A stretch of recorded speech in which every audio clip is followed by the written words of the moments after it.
South ఇండియాలోని అతి తక్కువ ధరలకి రత్నాలనందించే ఏకైక సంస్థ 6JVR. సెలబ్రిటీ ఎక్కడ కనిపిస్తే అక్కడ ట్రెండింగ్ అనమాట.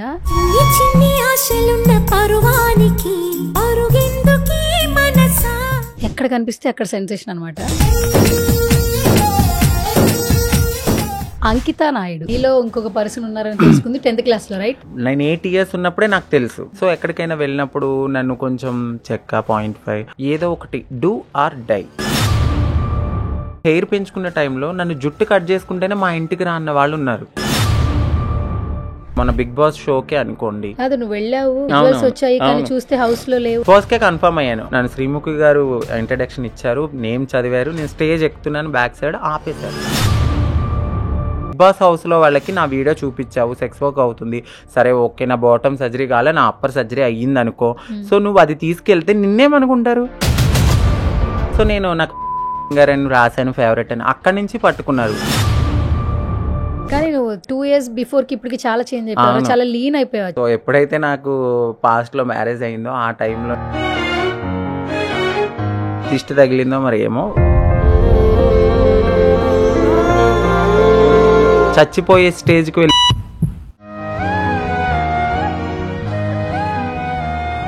నువ్వు వచ్చావు. తర్వాత ఇద్దరి మధ్యన ఏం జరిగింది అనేది నువ్వు బయట పెట్టిన తర్వాత నా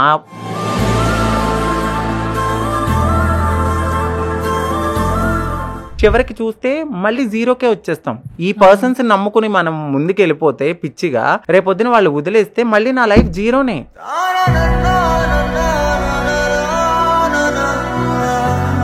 చావులో కూడా నా వాటా నువ్వు ఇవ్వాలనుకోవద్దు, వద్దు అని చెప్పాను.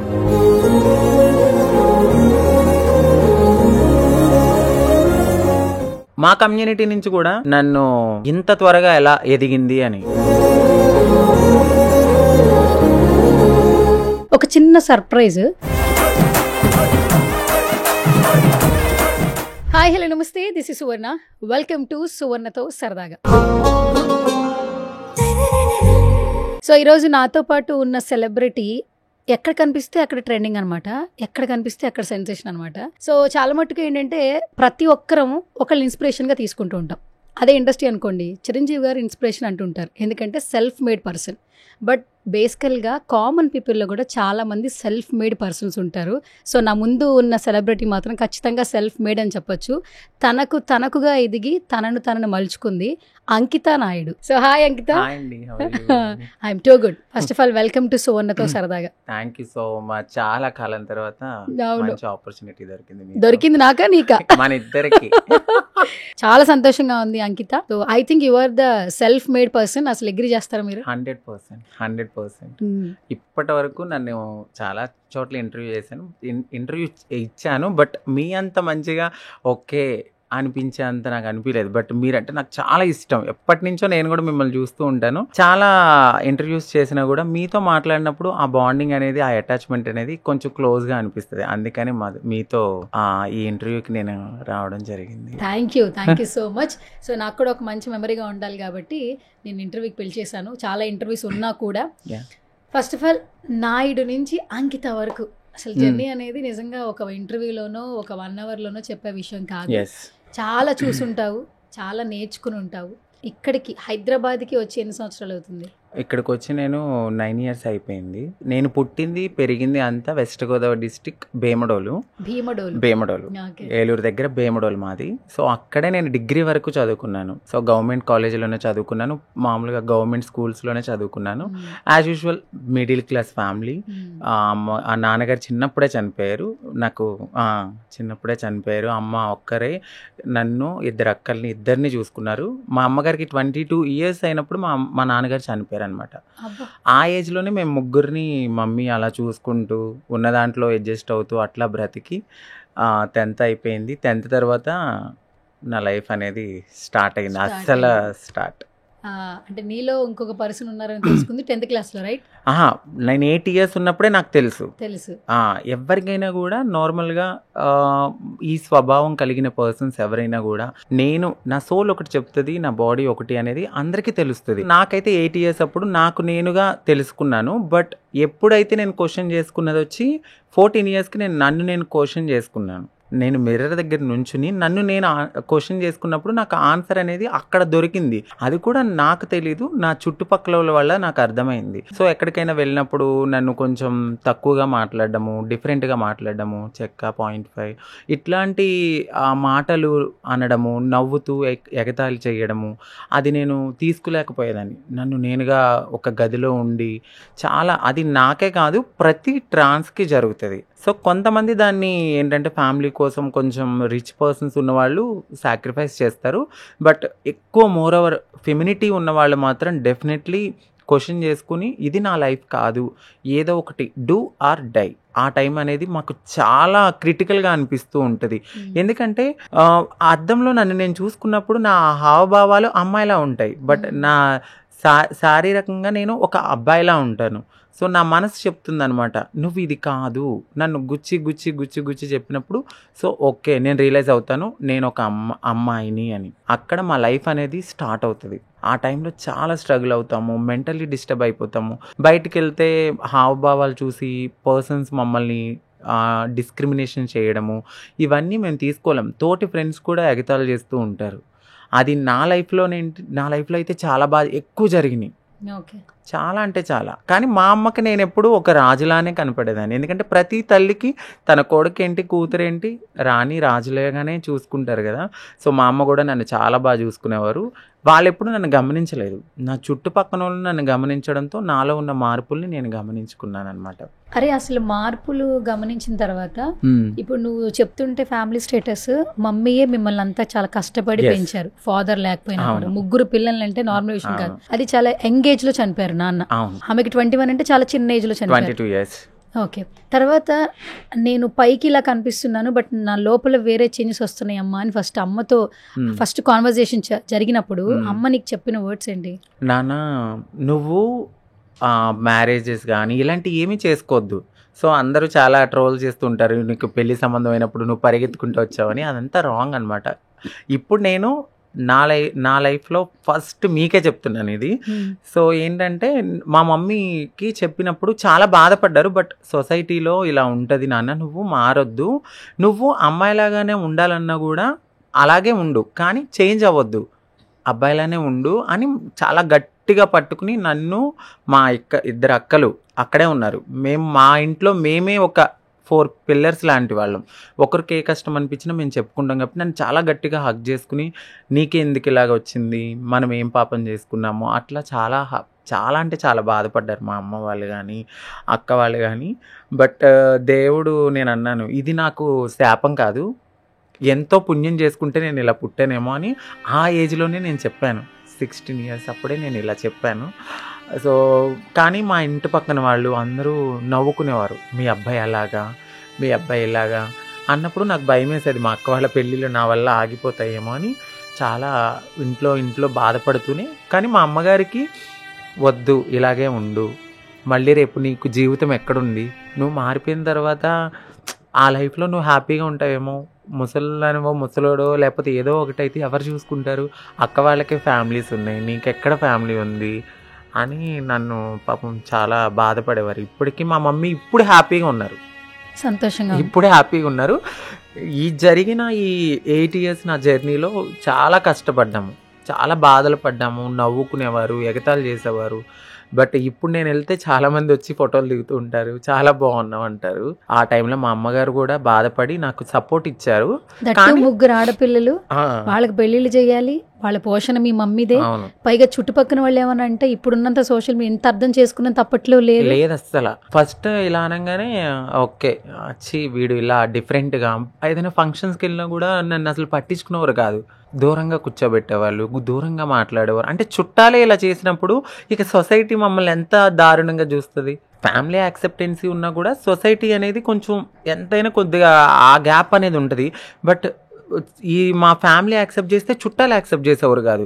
నన్ను అయితే లిటరల్లీ నేను హెయిర్ పెంచుకునే టైంలో నన్ను జుట్టు కట్ చేసుకుంటేనే మా ఇంటికి రా అన్న వాళ్ళు ఉన్నారు. నా నా నడక, నా హావభావాలు చూసి మా చుట్టాలే. మా అక్క వాళ్ళ పాపను చూడడానికి వెళ్ళాలనుకున్నప్పుడు కూడా నన్ను జుట్టు కట్ చేసుకుంటేనే రావాలి నువ్వు, లేకపోతే రావద్దు అని నన్ను చాలా టార్చర్ చేసేవాళ్ళు. బట్ ఆ టైంలో మా మమ్మీ, మా సిస్టర్స్, మా తమ్ముడు మాకు, నా కొడుకు నాకు, మీకు ఇష్టం లేకపోతే మా ఎవరితో మాట్లాడద్దు, మాతో మేము హ్యాపీగా ఉంటామని చెప్పి చాలా సపోర్ట్ చేశారు. ఆ టైంలో నాకు హ్యాపీ అనిపించింది. ఓకే, అక్కడ నేను గెలిచాను అనిపించింది. ఫస్ట్ నువ్వు కుటుంబాన్ని గెలిచావు. ఎస్, చాలా మంది కుటుంబాన్ని గెలవలేరు కూడా. ఎంతో కడుపును పుట్టినా కూడా చుట్టాల కోసం యాక్సెప్ట్ చేయరు. అవును. ఇంకొకటి ఏమంటారంటే సంపాదిస్తున్నారు కదా అందుకే యాక్సెప్ట్ చేస్తారు అని చాలా మంది అంటూ ఉంటారు. నా దగ్గర ఏమీ లేదు, జీరో అన్నప్పుడే నా ఫ్యామిలీ నన్ను యాక్సెప్ట్ చేసింది. సో ఆ ఒక్క బలం అనేది ప్రతి ట్రాన్స్కి వాళ్ళ ఫ్యామిలీ నుంచి దొరికితే ఎవ్వరు కూడా భిక్షాటన చెయ్యరు, సెక్స్ వర్క్ చెయ్యరు, బెగ్గింగ్ చెయ్యరు, నిజంగా చెయ్యరు. ఇది ఆదరణ దొరకక మాత్రమే, ఒక అవగాహన లేక, సో ఇలాంటి సిచ్యువేషన్ని ఫేస్ చేస్తూ ఆ 14-15 ఇయర్స్లో బయటికి రావడం అనేది జరుగుతుంది. ఆ టైంలో మాకు ఎడ్యుకేషన్ ఎక్కడ ఉంటుంది? కరెక్ట్, ఉండదు. ఎందుకంటే స్కూల్కి వెళ్తే పిల్లలు ఏడిపిస్తూ ఉంటారు, ఇంట్లో చుట్టుపక్కల వాళ్ళు ఏడిపిస్తూ ఉంటారు. ఇదేంటి అని చెప్తే ఫ్యామిలీ కొంతమంది యాక్సెప్ట్ చెయ్యరు. ఇప్పుడు కూడా 50% ఫ్యామిలీస్ యాక్సెప్ట్ చేయని వాళ్ళే ఉన్నారు. ఇంటికి వెళ్ళి తిరిగి వచ్చేసిన వాళ్ళు కూడా ఉన్నారు. ఎక్కడో కొంతమంది యాక్సెప్ట్ చేస్తే అలాంటి వాళ్ళు మాత్రం మంచి లైఫ్ని లీడ్ చేస్తూ ఫ్యామిలీని బాగా చూసుకుంటారు. సో ఫస్ట్ ఫ్యామిలీ మారాలి, ఫ్యామిలీని చూసి సొసైటీ మారుతుంది. సొసైటీ వల్ల మాకు కూడా ఒక జీవన ఆధారం అనేది ఉంటుంది, ఒక ఎడ్యుకేషన్ ఉంటుంది, మాకు మేము బ్రతకాలి, మా సెల్ఫ్ ఐడెంటిటీ మేము చూసుకోవాలి అనేది కూడా తెలుస్తుందని నేను ఫీల్ అవుతూ ఉంటాను. So first of all community అంటున్నారా? అంటే ఇప్పుడు ఈ ట్రాన్స్ కమ్యూనిటీలో చాలా మంది హెల్ప్ చేసుకుంటూ ఉంటారు. ఇప్పుడు ఫ్రెండ్స్ అనుకో, 4 ఫ్రెండ్స్ ఉంటే 2 నచ్చుతారు, 2 గొడవలు వస్తాయి. కుటుంబంలో అన్న నచ్చితే మళ్ళీ చెల్లితో గొడవలు ఉంటాయి. ట్రాన్స్ కమ్యూనిటీలో మాత్రం భేదాభిప్రాయాలు ఉండవట. అంటే ట్రాన్స్లో కొంతమంది సెటిల్ అయిన వాళ్ళు ఉంటారు, కొంతమంది ఇప్పుడే సెటిల్ అవుతున్న వాళ్ళు ఉన్నారు, కొంతమంది జాయిన్ అయిన వాళ్ళు ఉన్నారు. గురువులు అంటుంటారంట, వాళ్ళల్లోనే కుటుంబాన్ని చూసుకుంటారంట. అసలు ఏంటి, వాట్ అబౌట్ ట్రాన్స్ కమ్యూనిటీ? నాకు తెలుసుకోవాలని ఉంటుంది ఒక్కొక్కసారి. 100%. ఏంటంటే మేము ఇలా అని తెలిసినప్పుడు జీరో నాలెడ్జ్తో మేము బయటకు వచ్చేస్తాం. ఎందుకంటే సడన్గా ఫ్యామిలీ వాళ్ళు ఒక అబ్బాయి నుంచి ఒక అమ్మాయి స్టేటస్కి వెళ్తామన్నప్పుడు ఏ ఫ్యామిలీ యాక్సెప్ట్ చెయ్యరు. అలాంటి టైంలో మేము జీరో నుంచి బయటకు వచ్చినప్పుడు ఆ టైంలో మాకు షెల్టర్ ఉండదు, తినడానికి ఉండదు, ఫుడ్ ఉండదు, ఏమీ ఉండని టైంలో మాకు ఉన్నది ఒకే ఒక ఆప్షన్ కమ్యూనిటీ.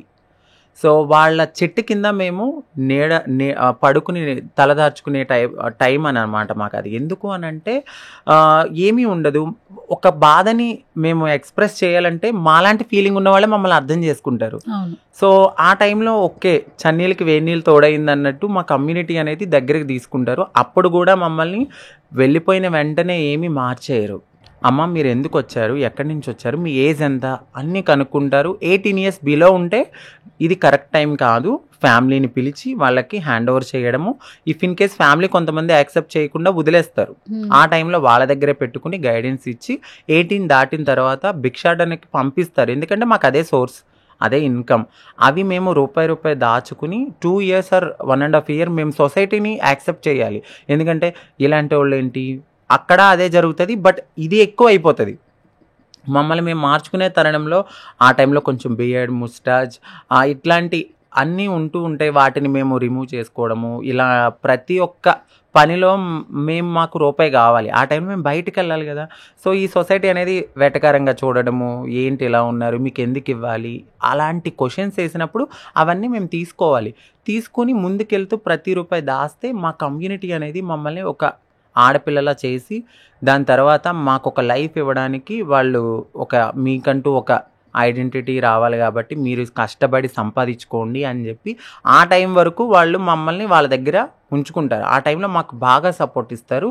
ఏదైనా ప్రాబ్లం వచ్చినా, మెంటల్ కండిషన్ బాగోకపోయినా, మాకు మనీ పరంగా కానీ అలాంటి ఇప్పుడు ప్రతి ఒక్కరు తెలివితేటలతో అయితే ఉండరు, కొంతమంది సంపాదించుకోగలుగుతారు, కొంతమంది సంపాదించుకోలేకుండా ఉంటారు. కాబట్టి ఆ టైంలో గైడెన్స్ అనమాట. గురువులు అంటే వెళ్ళగానే మమ్మల్ని ఒక రీతి వేస్తారనమాట, వేసి ఒకరికి అడాప్ట్ చేస్తారు. మాకు ఆవిడ అత్తయ్య అవుతారు, ఆవిడే మాకు గురువు. సో మాకు రేపు సర్జరీ అయినా, మాకు మంచి అయినా చెడే అయినా, రేపొద్దున్న మా గురువులు అనేవాళ్ళు కాలం చెల్లితే, ఇప్పుడు భర్త చనిపోతే భార్య ఎలా అయితే వైట్ శారీ కట్టుకుంటారో, ఆ ఇంట్లో పెద్ద కోడలు ఎవరైతే ఉన్నారో ఆవిడ వైట్ శారీ కట్టుకుంటారు. లేదా మేమంతా ఎంతమంది ఉన్నామో అంతమంది కట్టుకుంటామంటే అంతమంది కూడా కట్టుకోవాలి. ఆయన మాకు భర్తతో సమానం, మా అత్తయ్య మాకు భర్త. అంటే ఇక్కడ మెంటల్ రిలేషన్షిప్పే ఉంటుంది, అంతే తప్ప ఫిజికల్గా మా గురువు మాకు ఒక తల్లితో సమానం. వాళ్ళు మమ్మల్ని ప్రతి సర్జరీ కానీ లేకపోతే మా లైఫ్లో ఏది ఉన్నా మంచి చెడు అంతా వాళ్ళే మా గైడెన్స్లో, వాళ్ళ గైడెన్స్లో మేము ఉంటాం అనమాట. ఇంకొకరు మదర్ ఉంటారు, అంటే పుట్టింటిలాగా అమ్మకి ఏదైనా బాధ అనిపిస్తే చెప్పుకోవడము, లేదంటే ఇంటికి వెళ్ళడము. ఇంకా ప్రతి అమ్మాయి లైఫ్లో ఎలా ఉంటారు, బట్ ఒక అమ్మాయి లైఫ్లో ఒక అబ్బాయి ఉంటాడు, మా లైఫ్లో మా అత్తయ్య ఉంటారు. ఓకే, అందుకే ఈ ఫెస్టివల్స్ అప్పుడు కూడా వాళ్ళతోనే మీరు అన్ని ఈ తాళ్ళు కట్టించుకుంటూ ఉంటారు, కాళ్ళు మొక్కుతూ బ్లెస్సింగ్స్ తీసుకుంటూ ఉంటారు. సర్జరీ అయిన తర్వాత ఎవ్రీ ఇయర్ మేము తిరుగు పూజను చేసుకుంటాం అనమాట. సో ఆ తిరుగు పూజ రోజున మా గురువు గారు మాకు తాళి కడతారు. ఇంకా మిగతా అనేది ఇంకా ఎవరైనా అబ్బాయి నచ్చితే మ్యారేజ్ చేసుకునే వాళ్ళు ఉంటారు, ఇదంతా కామన్, వేరేగా ఉంటుంది ఒక అమ్మాయి లైఫ్లో ఉన్నట్టే. బట్ మా కమ్యూనిటీ ప్రకారం అయితే మాత్రం మా గురువే మాకు భర్తతో సమానం. ఓకే అంకిత, కొన్ని విషయాలు తెలుసుకున్నా. యాక్చువల్లీ ట్రాన్స్ కమ్యూనిటీకి వచ్చిన తర్వాత ట్రాన్స్జెండర్స్ లైఫ్ ఎలా ఉంటుందంటే, అబ్బాయిగా పుడతారు, అమ్మాయిగా మారాలనుకుంటారు. కొంతమందికి డబ్బులు ఉండవు. కమ్యూనిటీకి వచ్చిన తర్వాత భిక్షాటన చేస్తారు, కష్టాలు పడతారు, ఎన్నో చీత్కారాలు అవన్నీ అవమానాలు జరుగుతాయి. ఈ మారే క్రమంలో కొంతమంది దగ్గర డబ్బులు ఉండవు. ఎవరైతే గురువు అని నమ్ముకుంటున్నారో ఆ గురువు దగ్గరికి వెళ్ళినప్పుడు మామూలుగా మన చిన్న దెబ్బ తగిలితేనే, ఇట్లా చిన్న గిచ్చితేనే మాకు వెంటనే మనం బాధ తీసుకోలేము. అలాంటిది ఒక ప్రైవేట్ పార్ట్స్ మీద ఆపరేషన్ చేసుకోలేని సిచ్యువేషన్స్లో మరిగే ఆయిల్ని పోసి కూడా వాళ్ళు అమ్మాయిగా మారిపోతారంట. అండ్ ఒకప్పుడు, అవును, ఒకప్పుడు టెక్నాలజీ ఇట్లా వచ్చిన తర్వాత కొంతమంది సర్జరీ చేసుకుంటున్నారు. అంటే ట్రాన్స్ కమ్యూనిటీకి వచ్చేటప్పుడు వాళ్ళ ప్రాణాలను కూడా పణంగా పెట్టి, ఇప్పుడు వీళ్ళు నువ్వు కొజ్జారా అంటున్నారు, చెక్కాగాడివిరా అంటున్నారు, అనేయడానికి అంటున్నారు. కానీ అబ్బాయిగా పుట్టిన వ్యక్తి అమ్మాయిగా మారడానికి ప్రాణాలనే బలిచ్చేస్తున్నట్టు. అంటే ఇప్పుడు ఒక అమ్మాయి ఒక బిడ్డకి జన్మనిస్తే మరో జన్మ ఎత్తినట్టు, మీ ట్రాన్స్లో అసలు మారాలనుకున్నప్పుడు నిజంగా ఇంకొక జన్మని ఎత్తినట్టే. 100% అది ఏం చెప్తాం అంకిత? సో మీరు అన్నది కూడా కరెక్టే, మరిగే ఆయిల్ గురించి చెప్పారు కదా. సో ఇది ఒక కాలంలో ఏంటంటే రాజులు ఉన్నప్పుడు మాకంటూ ఒక సెల్ఫ్ రెస్పెక్ట్ అనేది చాలా బాగుండేది. రాజులు మన నిజాముల కాలంలో మమ్మల్ని వాళ్ళకి ఒక నమ్మిన బంటులా పెట్టుకునేవాళ్ళు అనమాట. ఏదైనా హెల్ప్ కావాలన్నా ఆలోచన పరంగా కానీ, అంటే మేము ఫిజికల్గా ఫిట్గా ఉంటాం, మెంటల్లీ స్ట్రాంగ్గా ఉంటాం. సో ఆ టైంలో నిజాముల కాలంలో మమ్మల్ని చాలా బాగా రెస్పెక్ట్ ఇచ్చేవాళ్ళు. మా వేషధారణ కూడా అప్పుడు ఇట్లా ఉండేది కాదు, ఓన్లీ పైజామా టైప్ ఉండి ఒక సైడ్ ఓనీ లాగా వేసుకుని, సో కాకపోతే రెడీ అవడం అయితే అందమైన అమ్మాయిలాగానే రెడీ అయ్యేవారు, బట్ వేషధారణ కొంచెం డిఫరెంట్ ఉండేది. సో వాళ్ళ భార్యలకి మమ్మల్ని ఒక సెక్యూరిటీ పర్పస్ కింద చాలా బాగా పెట్టుకునేవారు. అక్కడి నుంచి వచ్చిందే మాకు ఇక్కడ చార్మినార్ దగ్గర ఉన్న దయారు. ఆ కాలంలో ఉన్నప్పటి నుంచి ఇప్పుడు ఉన్న దయారు మాకు నిజాములు ఇచ్చిందే. ఇప్పటికీ మా పెద్దవాళ్ళు కానీ ఓల్డ్ ఏజ్లో ఉన్న వాళ్ళు కానీ అక్కడే ఉంటారు. సో మీరు పాయింట్కి వస్తే ఏంటంటే, మాకు ఆ టైంలో దాయి నిర్వాణ అనేవారు. ఇప్పుడు మీరు చెప్పారు ఆయిల్ పోసేవారు, డెఫినెట్లీ ఆ టైంలో సర్జరీస్ అనేవి ఏమీ లేవు. ఇక మారాలి అంటే ఆ పార్ట్ని డెఫినెట్లీ అక్కడ ఉన్న టైంలోనే కట్ చేస్తారు. కట్ చేయగానే ఇక్కడ గొయ్యి తీస్తారు, ఇటువైపు ఆయిల్ పెడతారు. పర్సన్ బ్రతికితే ఆయిల్ పోస్తూ అదే ఇంకా ఆయింట్మెంట్ కింద దాన్ని మార్చి సో అలా ఉంటారు. లేదంటే ఇమీడియట్లీ వాళ్ళు ఏమైనా బెదిరిపోయినా లేకపోతే భయపడినా, సో అక్కడ చనిపోతే అక్కడే పూడ్ చేసి వచ్చేస్తారు ఆ కాలంలో. తర్వాత కొద్దిగా సర్జరీస్లో కొంచెం చేంజెస్ వచ్చినాయి. నార్మల్ సర్జరీ అని, సిగ్మాయిడ్ అని, పెరిటోరియం అని, SRS అని, ఇందులో లాట్ ఆఫ్ సర్జరీస్ వచ్చినాయి ఇప్పుడున్న టెక్నాలజీకి. ఆ టైంలో చాలామంది రిస్క్ బేర్ చేసి మరి చాలామంది అనేస్తారు ఈజీగా కొజ్జా చెక్క అని. ఎవరి లైఫ్ని ఎవరు పనంగా పెడతారు? ఒక అబ్బాయికి చీర కట్టుకోమంటే కట్టుకుంటాడా? కట్టుకోలేడు. మాలాంటి ఫీలింగ్స్ ఉన్న వాళ్ళు తప్ప.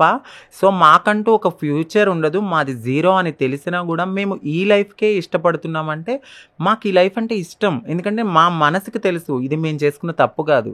జీన్స్ లోపమే కానీ లేకపోతే దేవుడు పెట్టిన పరీక్షలో కానీ మేము ఎక్కడో చేసుకున్నామేమో, మంచో చెడో మేము ఇలాగే బ్రతకాలనుకోవడం చాలా హ్యాపీ. ఎంతోమంది ఇప్పుడు మరి మ్యారేజ్ చేసుకుంటున్నారు అబ్బాయిలు, అమ్మాయిలు సరిగ్గా చూసుకుంటున్నారా? వాళ్ళ లైఫ్ మళ్ళీ పోవట్లేదా? ఒక అమ్మాయి లైఫ్ని నాశనం చేయడం కన్నా నేను ఒక అమ్మాయిలాగా ఫీల్ అవుతున్నాను, సో నా లైఫ్ని నేనే హ్యాపీగా చేసుకుంటాను. అంతేగాని ఒక అమ్మాయికి ఏ ఫీలింగ్స్ లేని మమ్మల్ని తీసుకెళ్ళి కట్టబెట్టేసి సొసైటీ ఏదో అనుకుంటుందని మేము వాళ్ళ లైఫ్ని మేము పాడు చేయట్లేదు. సో ఒక రకంగా ఒక అబ్బాయి కొంతమంది అబ్బాయిలతో పోల్చుకుంటే మేము చాలా హ్యాపీ, అది నేను ఫీల్ అవుతాను చాలా.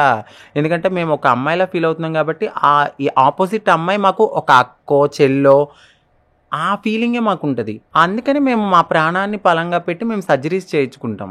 అందువల్ల మేము ఒక అమ్మాయిలాగా ఉండాలనుకుంటాము. ఒక అమ్మాయితో కూర్చుని మాట్లాడుకున్నప్పుడు అక్క చెల్లి అనుకుంటూ ముచ్చట్లు పెట్టుకుంటాం, అలా అనమాట. ఫస్ట్ ఈ సర్జరీస్ ఇదంతా ఓకేరా? చాలా మట్టుకు ఏంటంటే సర్జరీస్కి చాలా లక్షల్లో అవుతుంది అంటుంటారు. ఈ సర్జరీ సెషన్కి వెళ్ళేటప్పుడు ఈ అమౌంట్ అంతా మీరు భిక్షాటన చేస్తారు, కొంతమంది నెక్స్ట్ సెక్స్ వర్క్ చేస్తుంటారు. స్టార్టింగ్ ప్రైస్ ఎక్కడి నుంచి ఎక్కడి వరకు ఉంటుంది అసలు నార్మల్ సర్జరీస్కి, హై రేంజ్ సర్జరీస్కి? ఎందుకంటే మన ఇంటర్వ్యూ ట్రాన్స్ కమ్యూనిటీలో ఎవరైనా చూసినా కూడా అప్రోచ్ అవ్వాలంటే ఏంటి అనే, అంతే తప్పితే వేరే ఏం కాదు. సో నార్మల్గా ఒకప్పుడు సర్జరీస్ అయితే 1 lakh అలా ఉండేది నార్మల్ సర్జరీ. ఇప్పుడు మినిమం 2.5 పెడితేనే నార్మల్ సర్జరీ అవుతుంది. హై కాస్ట్ వచ్చి 10 lakhs. 10 lakhs fully female surgery. Fully female surgery అంటే ఇంకా ఫుల్లీ ఫీమేల్ అనమాట. సో ఒక వైఫ్ అండ్ హస్బెండ్స్ ఎట్లానో సేమ్, కాకపోతే పిల్లలు అనేవాళ్ళు ఉండరు. సో దేవుడు మాకు ఇవ్వండి గర్భసంచి, అది లేనప్పుడు పిల్లలు ఎలా పుడతారు?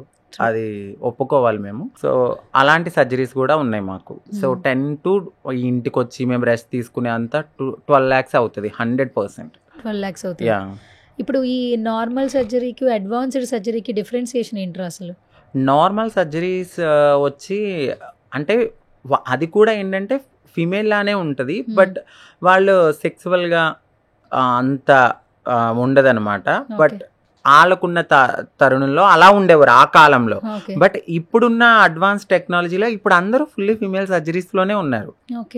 ఎందుకంటే ప్రతి రూపాయిని దాచుకోవడము, లేకపోతే ఇప్పుడు గోల్డ్, అప్పట్లో చిన్న చిన్న గోల్డ్ కొనుక్కున్న వాళ్ళు ఉంటారు, దాన్ని అమ్మేసైనా కూడా నేను అమ్మాయిలా ఉండాలి, సో నేను నా పార్ట్నర్ నేను హ్యాపీగా ఉండాలి అన్న ఫీలింగ్స్తో అందరూ ఇప్పుడు అడ్వాన్స్ టెక్నాలజీ చేయించుకుంటున్నారు. దీనికోసం వాళ్ళకున్న గోల్డో లేకపోతే ఇంకేదో తాకట్లు పెట్టి చేసుకున్న వాళ్ళు కూడా ఉన్నారు. అంత పిచ్చి మాకు ఒక అమ్మాయిలాగా ఉండాలి.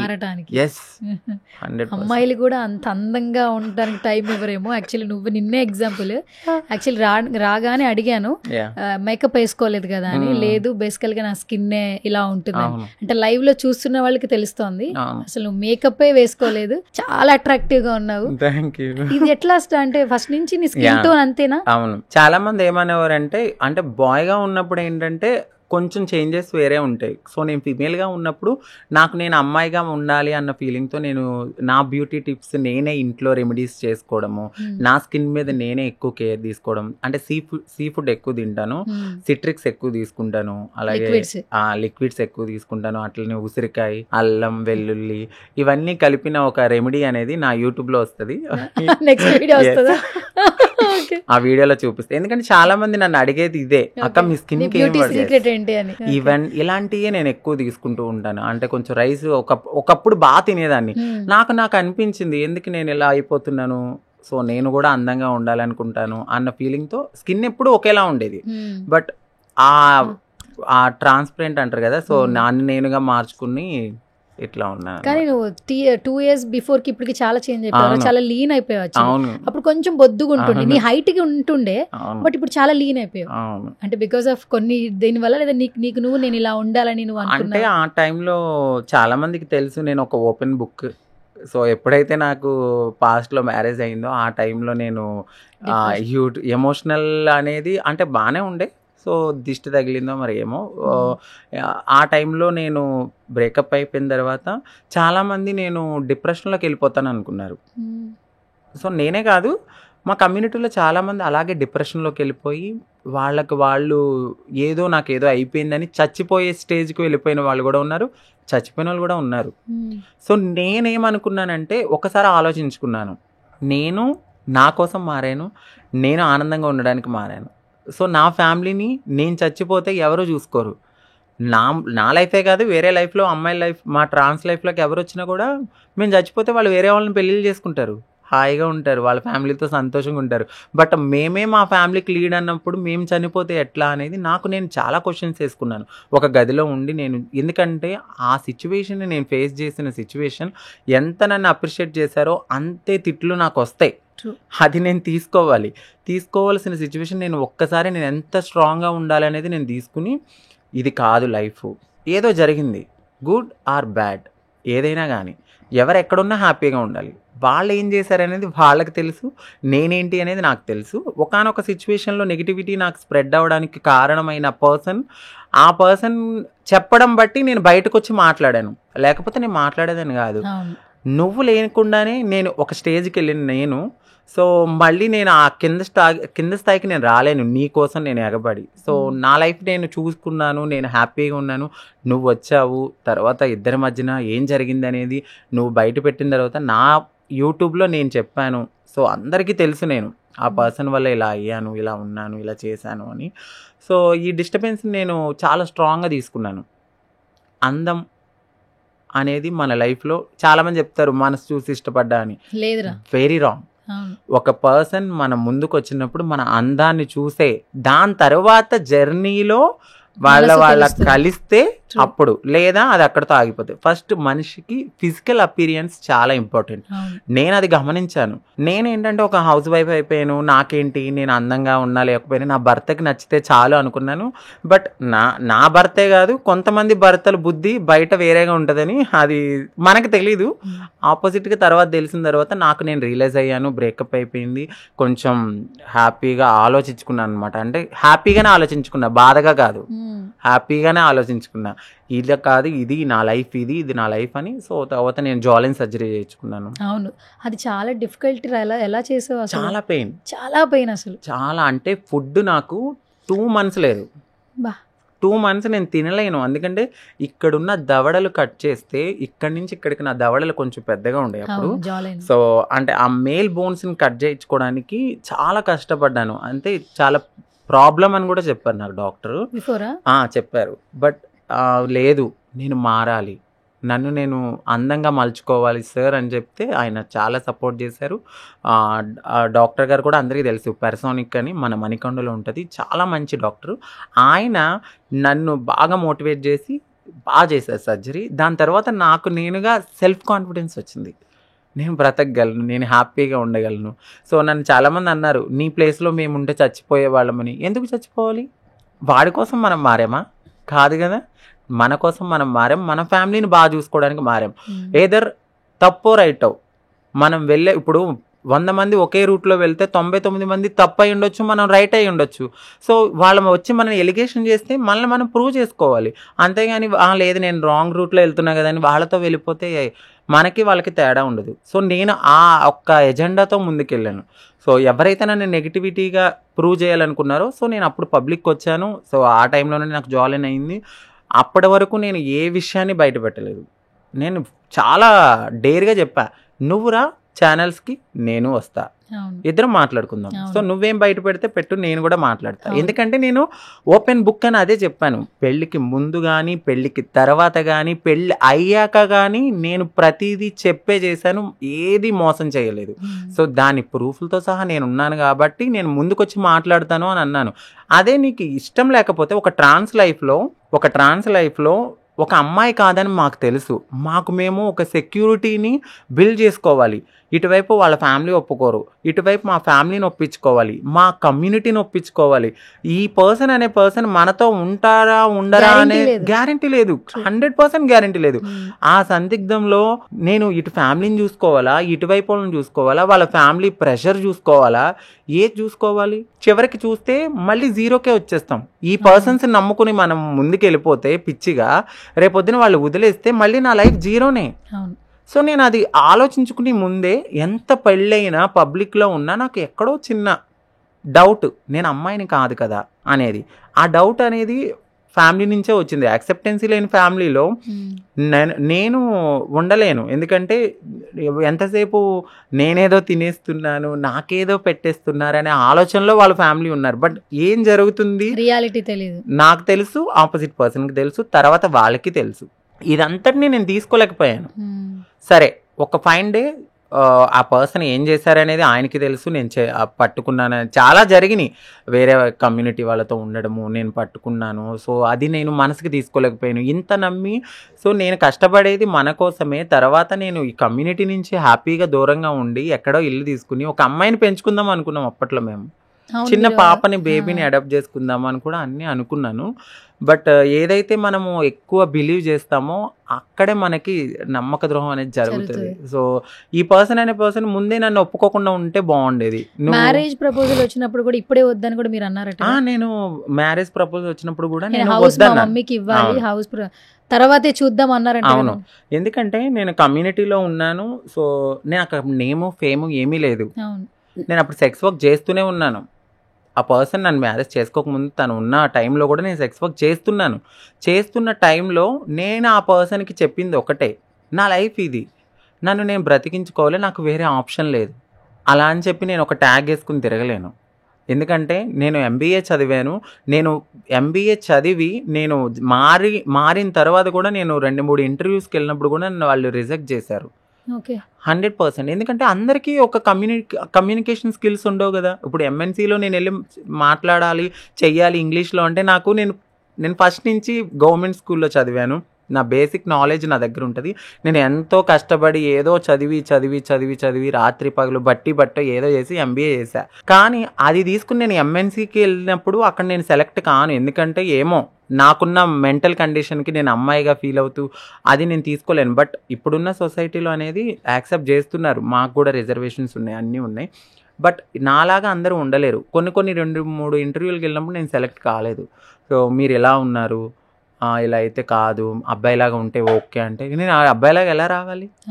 సో నాకు అనిపించింది ఓకే, వెదర్ ఫైన్. నేను ఒక మనిషి జేబు కొట్టట్లేదు, ఒక మనిషి నమ్మకాన్ని పోగొట్టట్లేదు, ఒక మనిషిని నేను నమ్మక ద్రోహం చేయట్లేదు, దొంగతనం చేయట్లేదు, నన్ను నేను అమ్ముకుంటున్నాను.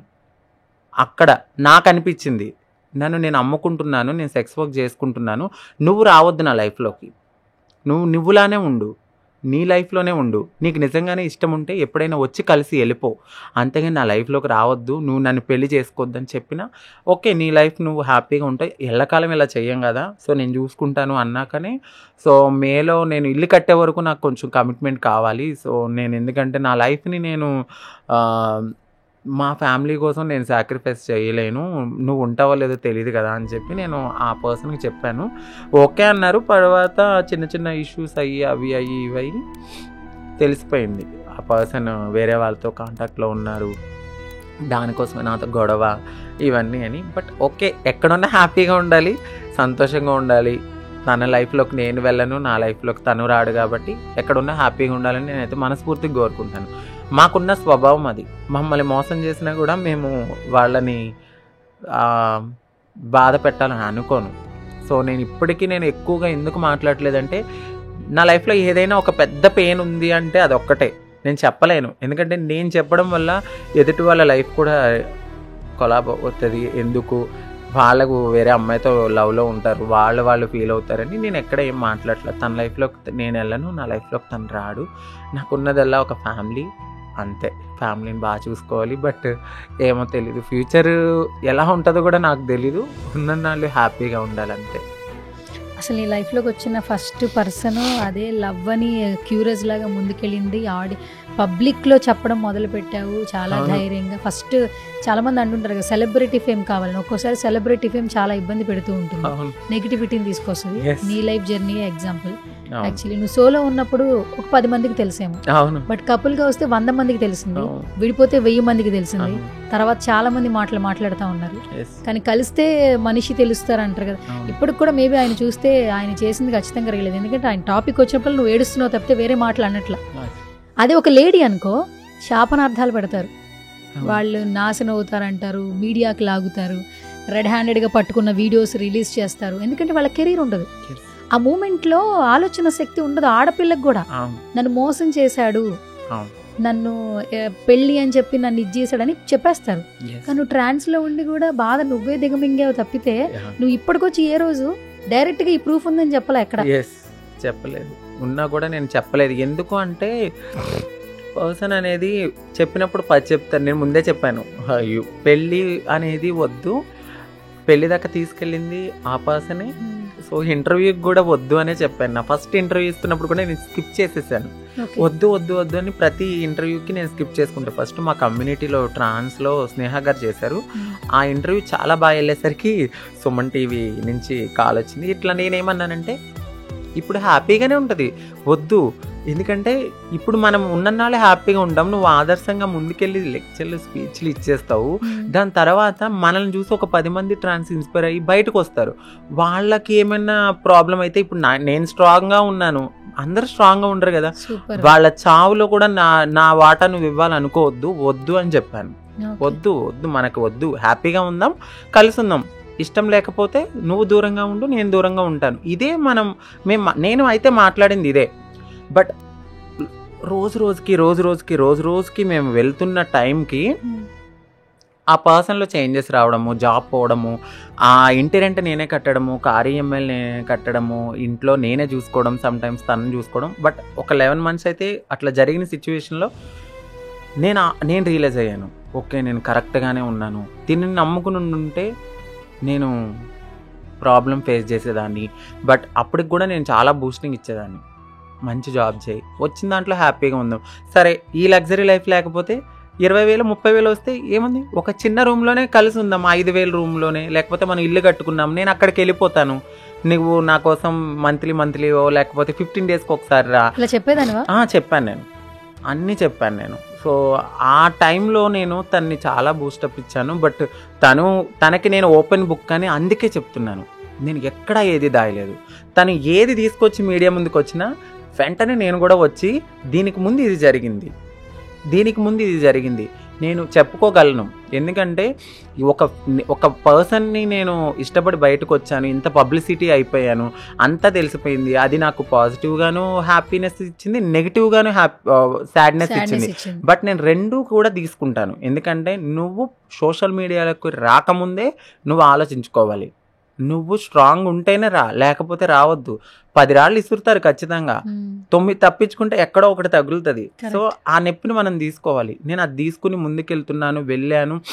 దాని తర్వాత ఓకే క్లోజ్ అయిపోయింది. దాని తర్వాత మా కమ్యూనిటీ నుంచి కూడా నన్ను ఇంత త్వరగా ఎలా ఎదిగింది అని, అరే భయ్ నేను నా కష్టం ఇది, నాకేమి ఇష్టంతోనో లేకపోతే ఒళ్ళు బలిసో 10 మంది పక్కన నలగాలి అని నేను ఏ రోజు అనుకోలేదు. నా పాస్ట్లో ఎవరికి అనిపిస్తుందండి ఒకటి పక్కన పడుకోవాలని?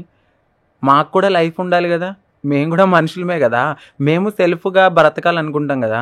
నేను వెళ్ళి దౌర్జన్యంగా లేకపోతే 10,000 ఇచ్చే దగ్గర 50,000 తీసుకుని మోసం చేశానా? చాలామంది మరి కమ్యూనిటీలో కొంతమంది వెళ్ళి మరి దౌర్జన్యంగా తీసుకుంటున్నారు, మరి మరి వాళ్ళ గురించి ఏ రోజు మరి అక్కడ కమ్యూనిటీ పరువు పోవట్లేదా? మీరు వేరే వాళ్ళ దగ్గరికి వెళ్ళి నా మెసేజ్లు చూపించి దీనివల్ల మా కమ్యూనిటీ యొక్క విలువలు, నైతిక విలువలు పోతున్నాయని మాట్లాడిన యాక్టివిస్టులు ఎవరైతే ఉన్నారో, మరి అదే కమ్యూనిటీ మరి చాలా చోట్ల ఓపెనింగ్స్ దగ్గర మరి కొన్ని జరుగుతూ ఉన్నాయి. మరి వాటి గురించి ఎందుకు మాట్లాడరు? మరి నేనేం చేశాను? ఓకే నన్ను నేను అమ్ముకుని ఎదుటి వాళ్ళకి మా వల్ల కూడా కొంతమంది చిన్న రేపులు కానీ లేకపోతే మర్డర్లు లేకపోతే ఆగిపోయాయి చాలా వరకు. మీరు ఓపెన్ అప్ అయిపోయారు. ఎస్, అంటే వాళ్ళ లైఫ్ అనేది మీ లైఫ్ ఏంటనేది అందరికీ తెలిసేలాగా చేశారు కాబట్టి ఎవరైనా ఒక అటాక్ చేయాలన్నా కూడా భయపడతారు. ఇంతకు ముందు చూస్తే చాలా మట్టుకి ట్రాన్స్జెండర్స్ రైల్వే స్టేషన్స్ లో, బస్ స్టాప్స్ లో ఎక్కడ పడితే అక్కడ ఏ పడితే అఘాత్యాలు చేస్తే వాళ్ళు చనిపోయిన సిచ్యువేషన్స్ ఉన్నాయంట. అంటే ఆ శవాలు కూడా బయట తీసుకొచ్చినా కూడా పోలీసులు పట్టించుకోలేదంట. కానీ ఇప్పుడు ట్రాన్స్ బయటకు వెళ్తుంటే ఆ క్యూరియస్ ఉండింది, అది ఖచ్చితంగా కొంతమంది అటెన్షన్ క్రియేట్ చేశారు. ట్రాన్స్ కమ్యూనిటీని ఇప్పుడు ఇంటర్వ్యూలు చేస్తున్నారు, సెలబ్రిటీలా చూస్తున్నారు. ఇంతకు ముందు ఉన్నంత చీప్గా అయితే చూడలేదు. ఇప్పుడు అంత లేదండి, చాలా వరకు చాలా అంటే మారింది. బట్ ఈ మారిన తరుణంలో మాకే కొంతమంది అందరూ కాదు, కొంతమంది అది డైజెస్ట్ చేసుకోలేరు. ఇప్పుడు నేను వచ్చి 8 years అయింది, ఇప్పుడు 20 years నుంచి కూడా ఉండేవాళ్ళు ఉంటారు.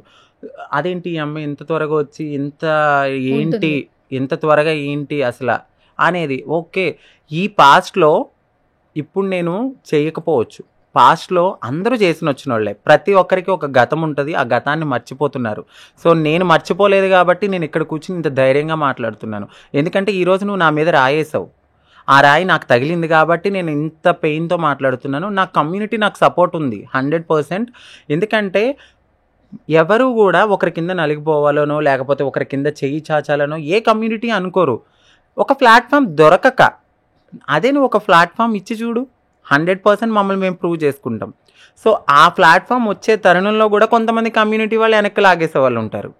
మరి ఇంకా ఎక్కడ నువ్వు కమ్యూనిటీకి ఏం చేస్తున్నావు, యాక్టివిస్ట్ అని చెప్తారు కొంతమంది. మీరు మా కమ్యూనిటీకి మేము ఎంత సపోర్ట్ చేస్తున్నామంటారు. సరే, ఈ పాప వెళ్ళడం వల్ల ఇంకొంతమందికి హెల్ప్ అవుతుందని ఆలోచించాలి. అలా ఆలోచించకుండా వెనక్కి లాగేయడం అనేది నాకు నచ్చలేదు. మన బిగ్ బాస్ షోకే అనుకోండి, నేనే ఉన్నాను. అది నువ్వు వెళ్ళావు, విజువల్స్ వచ్చాయి కానీ చూస్తే హౌస్ లో లేవు, ఏంటి అసలు ఏం జరిగింది? సో ఇది నేను కంపల్సరీ మాట్లాడాల్సిన విషయం. నేను బాగానే నా లైఫ్లో అన్నీ చూశాను. ఎవరైతే ఇప్పుడు నా మీద ఎలిగేషన్ వేశారో ఆ యాక్టివిస్టు, సో ఆ యాక్టివిస్టే నన్ను చాలా బాగా సపోర్ట్ చేశారు. ఇంత బాగా ఇంత చిన్న ఏజ్లో ఇంత పైకి ఎలా వచ్చావు, అసలు మేము హ్యాపీగా ఫీల్ అవుతున్నాం, నువ్వు ఒక ఇన్స్పిరేషన్ అన్నవాళ్ళు.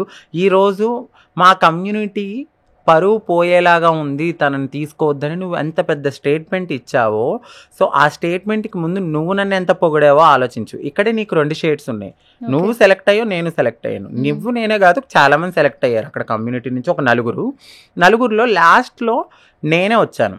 నేను వెళ్తున్నానని నీకు తెలుసు, నేను కూడా చెప్పలేదు, బట్ అక్కడ ఉన్న వాళ్ళే చెప్పారంట. కొన్ని రూల్స్ ఉంటాయి అందులో, చెప్పకూడదు అది అని. సో నేను కూడా ఎక్కడ ఏం మాట్లాడలేదు. అప్రోచ్ అవ్వగానే ఓకే అన్నాను, హ్యాపీగా అన్నీ అయినాయి. వెళ్ళాను గ్రూప్ డిస్కషన్కి, అంతా సెలెక్ట్ అయింది. ఆపోజిట్ వాళ్ళు అక్కడ దాకా వచ్చి ఆగిపోయారు, నన్ను తీసుకున్నారు. నేను అగ్ని పరీక్ష, నన్ను ఆల్మోస్ట్ నేను బిగ్ బాస్కే కన్ఫర్మ్ అయ్యాను, హౌస్కే కన్ఫర్మ్ అయిన దాన్ని.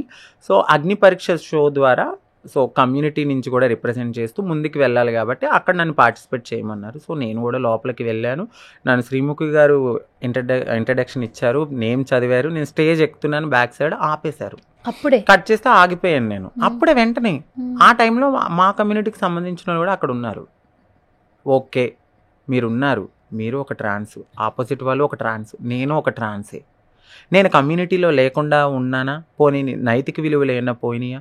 మనల్ని మార్చుకునే తరుణంలో 100% సెక్స్ వర్క్ అనేది చేస్తారు. చేసిన వాళ్ళే వాళ్ళు కూడా ముంబైలోను హైదరాబాద్లోను చేస్తున్న వాళ్ళే. సో నేనేం పెద్ద పాపం ఏం చేయలేదే. మరి మీరే చెప్తారు LGBTQI అనే ఒక కేటగిరీలో వీళ్ళందరూ ఎందుకు రారు? ఖచ్చితంగా అందరూ వస్తారు. సో నువ్వు మరి అలాంటప్పుడు యాక్టివిస్ట్గా ఎందుకు రిప్రజెంట్ చేస్తున్నావు? నేను మాట్లాడే క్వశ్చన్ అది. సో నేను కమ్యూనిటీని బయట ఏమంటారు, కమ్యూనిటీలో నేను కించపరిచేలా ఉన్నానని మీరు చెప్పారు. మరి ఇదే కమ్యూనిటీలో LGBTQI అనే అన్ని కేటగిరీలో 72 వ్యక్తిగతంగా బ్రతికే వాళ్ళు ఉన్నారు. అంటే 72 మనస్తత్వాలు కలిసిన వాళ్ళు ఆ LGBTQIలో ఉంటారు. అందులో నేను కూడా ఒకటే కదా. మరి నన్ను కమ్యూనిటీలో ఉన్నట్టే కదా, నువ్వు ఎలా అంటావు నన్ను అనేది నా క్వశ్చన్ ఆవిడకి. ఎప్పుడోకప్పుడు బయటకు వస్తారు, మాట్లాడారు కూడా రీసెంట్గా. నీ వీడియోస్ నా దగ్గర ఉన్నాయంటే ఓకే, అది ఎప్పుడు వీడియోస్? నేను 7 years బ్యాక్ ఉన్నప్పుడు వీడియోస్ అవి. 7 yearsలో నాకు సర్జరీ కాలేదు, నువ్వు అలాంటి వీడియో చూపిస్తున్నావు. సరే, నువ్వు ఏం చెప్తున్నావు? నన్నే ఆపేనని నువ్వు అనుకుంటున్నావు. ఆ బిగ్ బాస్ హౌస్లో వాళ్ళకి నా వీడియో చూపించావు, సెక్స్ వర్క్ అవుతుంది. సరే ఓకే, నా బాటమ్ సర్జరీ కాలే, నా అప్పర్ సర్జరీ అయ్యింది అనుకో. సో నువ్వు అది తీసుకెళ్తే నిన్నేమనుకుంటారు? వీళ్ళందరూ ఇలాంటి వాళ్ళే. నువ్వు అంకితాన్ని ఆపేసాను అనుకుంటున్నావు, కానీ ఇంకో 10 మందిని నువ్వు ఎక్కనివ్వలేదు. అక్కడ నువ్వు ఇంకో 10 మందిని వెనక్కి లాగేసావు. నువ్వే అంటున్నావు యాక్టివిస్ట్ అని, నువ్వే వెనక్కి లాగేసావు కమ్యూనిటీని. సో నాకు జరిగిందని ఆనందపడితే, నాకు ఇక్కడ కాకపోతే నన్ను నేను ప్రూవ్ చేసుకునే అవకాశం వేరే చోట వస్తుంది. వాళ్ళ మైండ్లో ఉన్న నెగిటివిటీ పోతుందా? పోదు కదా. నేను ఇప్పుడు చాలా సీజన్స్ తర్వాత ప్రియాంక సింగ్ గారి తర్వాత నాకు ఆప్షన్ వచ్చింది. సో నేను వెళ్ళి ప్రూవ్ చేస్తే ఇంకో 10 మంది వస్తారు. ఇదే ప్రియాంక సింగ్ గారిని కూడా చాలా మాట్లాడినారు. జబర్దస్త్ లేడీ గెటప్, వీడు బాయ్ అబ్బాయిలా ఉండి ఇప్పుడు అమ్మాయిలు అయ్యారంటే, అరే బాయ్, వాళ్ళ తెలివితేటలు, వాళ్ళకున్న మంచితనము, పైకి వచ్చారు. వాళ్ళకున్న ఒక మంచితనంతో, వాళ్ళకున్న మెంటాలిటీ, అంటే జనాల్లో వాళ్ళు ప్రజెంట్ చేసుకునే విధానంతో మనుషుల మనసుని గెలిచి ఆవిడ అక్కడ దాకా వెళ్ళింది. ఆవిడ నాకు ఇన్స్పిరేషన్, నాకు రోల్ మోడల్ ఆవిడ. సో నేను ఆ మాట చెప్పాను అక్కడ, ఎవరైతే ఈ యాక్టివిస్ట్ ఉన్నారో వాళ్ళకి పడదు ఆవిడంటే. సో నాకు ప్రియాంక సింగర్ అని రాశాను ఫేవరెట్ అని, అక్కడి నుంచి పట్టుకున్నారు. అదేంటి నువ్వు మన కమ్యూనిటీలో ఉండి ఆవిడ్ని రోల్ మోడల్ రాయడం అంటే, అరే ఎందుకు కాదు ఆవిడ రోల్ మోడల్, 100%. ఆవిడ నాకు రోల్ మోడల్. నీకు కావాలి, ఇప్పుడు నీకు ఒక హీరో నచ్చుతారు, నాకు ఒకరు నచ్చుతారు. నాకు ఆవిడ నచ్చింది కమ్యూనిటీని రిప్రజెంట్ చేసి, ఒక ముందు వెళ్ళిన వాళ్ళు కొంచెం నెగిటివిటీ తీసుకొచ్చినా నెక్స్ట్ టైం ఈవిడ వెళ్ళి కొంచెం టాప్ 7 వరకు వెళ్ళింది ఆవిడ. అక్కడ చాలా మందిని గెలుచుకుని వచ్చింది. సో నాకు అది నచ్చింది. నేను వెళ్దాం అనుకున్నాను, నాకు ఆప్షన్ వచ్చింది, నేను వెళ్తున్నాను. నా తర్వాత ఇంకో 10 మంది వెళ్తారు. నువ్వు ఇలా ఆపేయడం అనేది నాకు నచ్చలేదు ఆవిడ. నేను చాలా బాధపడ్డాను. ఆ టీం వాళ్ళు నాకు చూపించి కూడా, మీ కమ్యూనిటీ వాళ్ళు ఈరోజు నువ్వు లోపలికి వెళ్ళాల్సి ఉంది, సో నిన్ను ఈరోజు ఇలా ఆపేశారు, అది మాకు కూడా బాధ అనిపించింది. మీలో మీరే ఇలా ఉంటే ఎలా అనేది వాళ్ళు క్వశ్చన్ వేశారు. నేను అక్కడ ఆన్సర్ ఏం చెప్పాలి? తల్లి పాలు తాగుతూ రొమ్ము గుద్దింది అని ఎక్కడ చెప్పను. నేను నా కమ్యూనిటీని నేను బ్యాడ్ చేసుకోలేదు అక్కడ. అలా అని చెప్పి నేను వాళ్ళకి రెస్పెక్ట్ ఇచ్చాను. ఆ టైంలో నేను మాట్లాడి ఉండొచ్చు. అక్కడ నాకు సర్జరీ కానట్టు కనపడుతుంది, నేను ఫుల్లీ ఫీమేల్ సర్జరీలో ఉన్నాను, నన్ను మెడికల్ టెస్ట్కి తీసుకెళ్ళండి అని నేను మాట్లాడినప్పుడు వాళ్ళకి ఆల్రెడీ ఈ వీడియో చూడగానే నెగిటివిటీ వచ్చింది.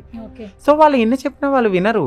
సో నన్ను నేను గరిచేసి, లేకపోతే ఇంకా మా కమ్యూనిటీని బ్యాడ్ చేసేసి, నేను ఏదో క్లాప్స్ కొట్టేసి మమ్మల్ని ఎందుకు తీసుకొచ్చారు, ఈ 2 రోజులు నా టైం వేస్ట్, నా మనీ వేస్ట్, నేను షాపింగ్ చేసుకున్నానని నేను ఎక్కడ ఏం మాట్లాడలా.